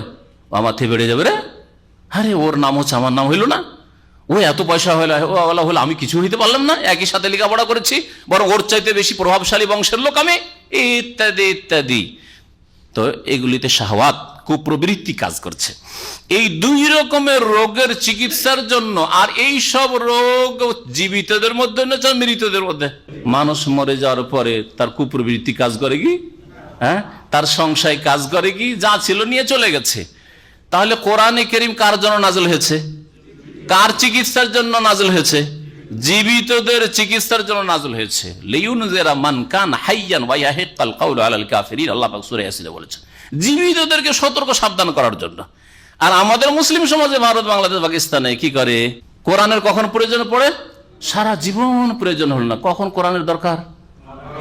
এখন মুমূর্ষ অবস্থা, মরে যাবে রে, ডাক হুজুররা একটু ডাক, একটু কোরআন পড়া, সূরা ইয়াসিন পড়া, এই করছি, মরে গেল। তারপরে মরে যাবে, এখন শুরু হলো 3 দিনে কোরআন পড়া, নয় কবরের কাছে কি কোরআন পড়া, নয় 10 দিনে 3 ঘন্টাও হয়, 40 করা, আর না হলে যে কোনো দিনে, বছরে কোরআন পড়া, যে কোনো সময় কোরআন পড়ার বক্সা। তাহলে মরে যাওয়ার পরে কোরআনের প্রয়োজন, সারা জীবনে 80, 100 বছর বাঁচলো, কোরআনের কোনো প্রয়োজন হইল না। এটা ইসলাম? এটা ইসলাম নয়। ইসলাম হচ্ছে যে কোরআন জীবিতের জন্য, কোরআন মানুষের অন্তরের চিকিৎসার জন্য। কোরআনে কারীমে অধিক বরকতের একটা দিক হচ্ছে, আসলে আল্লাহ মানুষের অন্তরের রোগের চিকিৎসার জন্য কোরআন নাযিল করেছেন, কিন্তু এই কোরআনের বরকতের একটা দিক হচ্ছে যে এতে শরীরেরও রোগ কি হয়? রোগের নিরাময় হয় বা রোগের আরোগ্য হয়। এই জন্য নবী করিম সাল্লাল্লাহু আলাইহি ওয়াসাল্লাম নিজেকে দম করেছেন। এবং এইটাই সুন্নত তরিকা যে আপনি কোরআনী আয়াত পড়ে নিজেকে দম, যে কোনো আয়াত পড়ে, যে কোনো সূরা পড়ে, আর বিশেষভাবে সূরা ফাতিহা পড়ে, শিফা মিন কুল্লি দা, সূরা ইখলাস, ফালাক, নাস পড়ে, আর এই রকমের যেই আয়াত বা সূরাগুলিতে জিনের কথা আছে ওগুলি পড়ে জিনে ধরা ব্যক্তির ওপর, যেই আয়াতগুলিতে সেহের জাদুর কথা রয়েছে সেই আয়াতগুলি পাঠ করে জাদুগ্রস্ত ব্যক্তির ওপর যদি দম করা যায় তাহলে যাতে চিকিৎসা রয়েছে। এটা অধিক বরকতের একটা দিক। কোরআনে কারীম আল্লাহ পাক যাতে সার্বিক বরকত রেখেছে, মোবারক এই কিতাব, সেই জন্য। কিন্তু আসল উদ্দেশ্য কোরআন দিয়ে শরীরের চিকিৎসা নয়, শরীরের চিকিৎসা নয়, জিন তাড়ানো না, আর বাড়ি বন্ধ করা নয়, আর চোর ধরা নয়, যে কে চুরি করলো, হারিয়ে যাওয়া বস্তু খোঁজা নয়। এই জন্য কোরআন আল্লাহ নাযিল করেননি। কোরআন কি জন্য নাযিল করেছেন? আপনার অন্তরে যে রোগগুলি রয়েছে, যেগুলির কারণে শিরক কুফরি করছেন, কবর মাজারে যাচ্ছেন, এগুলি থেকে আপনাকে মুক্ত করা হয়, এগুলি থেকে আপনার যাতে শেফা হয়। এইরকমই যে হিংসা, বিদ্বেষ, শত্রুতা রয়েছে, অথবা নামাজে গাফিলতি রয়েছে, আরাম খাচ্ছেন, সুদ খাচ্ছেন, বেঈমানি করছেন, এইসব রোগ রয়েছে, জুলম অত্যাচার করছে, এগুলি থেকে শিফা হাসিল হবে। আর কত লোক যারা কোরআনে কারীম পড়ছে, কোরআনে কারীম শুনছে, কোরআনে কারীমের তাফসীর শুনছে, আল্লাহ এবং রাসূলের কথা শুনছে, তারা হেদায়েতে আছে। জীবনে নামাজ পড়তো না, 5 ওয়াক্ত নামাজি। কালকে একবার টেলিফোন করেছে, আমি 5 ওয়াক্ত নামাজ পড়তাম না, এখন নিয়মিত তাহাজ্জুদ পড়ি। নিয়মিত তাহাজ্জুদ পড়ি। আশ্চর্য হয়ে যাবেন আপনি। তাহলে কোরআনে কারীম এইভাবে শেফা রয়েছে, এইভাবে শেফা রয়েছে। আল্লাহ পাক রব্বুল আলামিন বলছেন যে কোরআনে কারীমে শেফা রয়েছে এবং রহমত মুমিনের জন্য। শিফা কোরআনে কারীমে রয়েছে কাফেরের জন্য পর্যন্ত। কাফের যদি চেষ্টা করে তো কাফেরও রোগ ভালো হবে, নাস্তিকেরও রোগ ভালো হবে, অন্তরের রোগ, সে মুসলিম হইতে পারবে কোরআনে কারীম পড়লে, কোরআনে কারীম অর্থ পড়লে, তাফসীর পড়লে আর শুনলে। রহমতের বিষয়টি যে রয়েছে, দয়া, এটা শুধু মুমিনদের জন্য। দয়ার ক্ষেত্রে আল্লাহ পাক রব্বুল কোরআনে কারীমকে রহমতের উপায় করেছেন একমাত্র মুমিনের জন্য। শিফা নিল না, রোগের চিকিৎসা করলো না, অন্তর থেকে কুফরি তাড়ালো না, শিরিক তাড়ালো না, বিদআত তাড়ালো না, বেনামাজি হওয়া তাড়ালো না, পাপে ডুবে থাকলে হারাম খাওয়া তাড়ালো না, এইসব রোগ ভালো করলো না, তাহলে তার জন্য রহমত হবে না। রহমত হবে শুধু মুমিনদের জন্য। ওয়ালা ইয়াজিদু যালিমিনা ইল্লা খাসারা। আর জালেমদের ক্ষতি শুধু বৃদ্ধি পায় এই কোরআন দিয়ে। পক্ষান্তরে যারা জালেম, জালেম মানে যে কোনো পাপী, যে কোনো পাপী, শিরক করা জালেম হোক, আর ফরজ ওয়াজিব ছাড়া জালেম হোক, আর হারাম নাজায়েজ কাজ করা, আল্লাহর হক নষ্ট করা জালেম হোক, রোজার দিনে রোজা রাখলো না রমজান মাসে সেই রকম জালেম হোক, যাকাত দিল না সেই রকম জালেম হোক, আর না হয় মানুষের উপরে জুলুমকারী জালেম, এতিম বিধবার উপরে জুলুম করলো, গরিবের উপরে জুলুম করলো, এইরকম জালেম হোক, মানুষকে খুন করলো, জেনা করলো ইত্যাদি জালেম হোক, যে কোনো রকমের জালেম হোক না কেন, জালেমদের ক্ষতি বৃদ্ধি পায় কোরআনে কারীম দিয়ে। আল্লাহ পাক বলছেন। কেমন কথা? জালেমদের লাভ তো হয় না, উল্টা ক্ষতি হয়। খুব সহজ ভাষায়, তাই না? কেমন করে? আমি একটা উদাহরণ দিই, আমার অনেক বক্তব্য বলেছি এটা। ঘি দিয়ে সবার কিন্তু শরীর ভালো হয় না।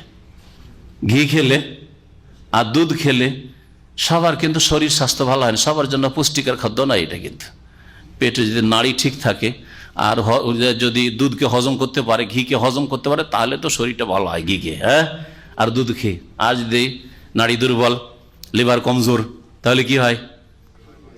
একেবারে অবস্থা খারাপ করে দেবে, হ্যাঁ, ডায়রিয়া, পাতলা পায়খানা ধরে দেবে, বিছানা ধরিয়ে দিবে, জি ওই রকমই অবস্থা। তো যারা কোরআনে কারীম থেকে চিকিৎসা নিতে চাইবে তাদের জন্য তাতে রহমত রয়েছে। আর যারা চিকিৎসা নিতে চাইবে না কোরআনে কারীম, আমি মানি না, আমি শুনবো না, শুনতে বলছেন আমার সময় নেই, ও কোরআনের কথা শুনবে না, রাসূলের হাদিসের কথা শুনবে না, ইসলামিক বক্তব্য শুনতে বলেন শুনবে না, অথচ ইন্টারনেটেও গান শুনছে, বাজনা শুনছে, ছবি দেখছে, ফিল্ম দেখছে, নোংরা সাইট ভিজিট করছে, কিন্তু আল্লাহ এবং রাসূলের কথা শুনবে না, তাহলে ক্ষতিগ্রস্ত হবে। ওর মধ্যে এই যোগ্যতা নেই যে কোরআনে কারীমের এই যে আল্লাহ পাক বরকত রেখেছে একে হজম করবে, হজম করার মতো ক্ষমতা যেহেতু নেই, সেই জন্য অধিক ক্ষতিগ্রস্ত হবে। যেমন ঘি খেয়ে, দুধ খেয়ে রোগী ব্যক্তি যার পেট খারাপ সে আরো বেশি ক্ষতিগ্রস্ত হয়। না খেয়ে ভালো ছিল, বিরিয়ানি খেয়ে নেন আর ঘি পোলাও খেয়ে নেন, পেট খারাপ হয়ে গেল। বলছে আজকে ভাই পেটটা খারাপ হয়েছে, কেন? বলছে আজকে ঘি দেওয়া পোলাও সেজন্য পেট খারাপ হয়েছে। হয় না, হয় না? হ্যাঁ, পেটটা কমজোর সেই জন্য। তো এইরকম হচ্ছে জালেম, কাফের আর গুনাহগাররা। ওয়াইজা আনআমনা আলাল ইনসান, আল্লাহ পাক বলছেন যখন আমি অনুগ্রহ করি কোনো মানুষের উপর, আরাজা, মানুষের বদ স্বভাব আল্লাহ উল্লেখ করেছেন, তখন মানুষ বিমুখ হয়ে যায়। আল্লাহ যখন অনুগ্রহ করে, পেলেই, যতক্ষণ পায়নি ততক্ষণ, পেয়ে গেলে ভুলে যায় আল্লাহকে। ওয়ানা আবে জানেবিহি, আর সে দূরে সরে বসে, দূরে অবস্থান নেই। ওয়ানা আবে জানেবিহি, সে নিজেকে দূরে সরিয়ে নেই। ওয়াইদা মাসসাহু শাররু, আর যখন তাকে অনিষ্ট স্পর্শ করে, যদি বিপদে আপদে পড়ে, কানা ইয়াউসা, তখন হতাশ হয়ে যায়, হতাশ হয়ে যায়। এখানেই আজকের তাফসীর শেষ করছি। আজানের সময় হয়ে গেছে। আল্লাহ পাক রব্বুল আলামিন যেন আমাদেরকে বাকি কোরআন কারীমের তাফসীর পুরা করার তৌফিক দান করেন, আর আল্লাহ পাক রব্বুল কোরআন কারীম বুঝার এবং তা থেকে সার্বিক কল্যাণ হাসিল করার জন্য তৌফিক দান করেন। আল্লাহ আমাদের সকলকে জান্নাতুল ফিরদৌস দান করেন। ওয়া সাল্লাল্লাহু আলা নবিয়িনা মুহাম্মদ ওয়া আলা আলিহি ওয়া সাহবিহি আজমাইন।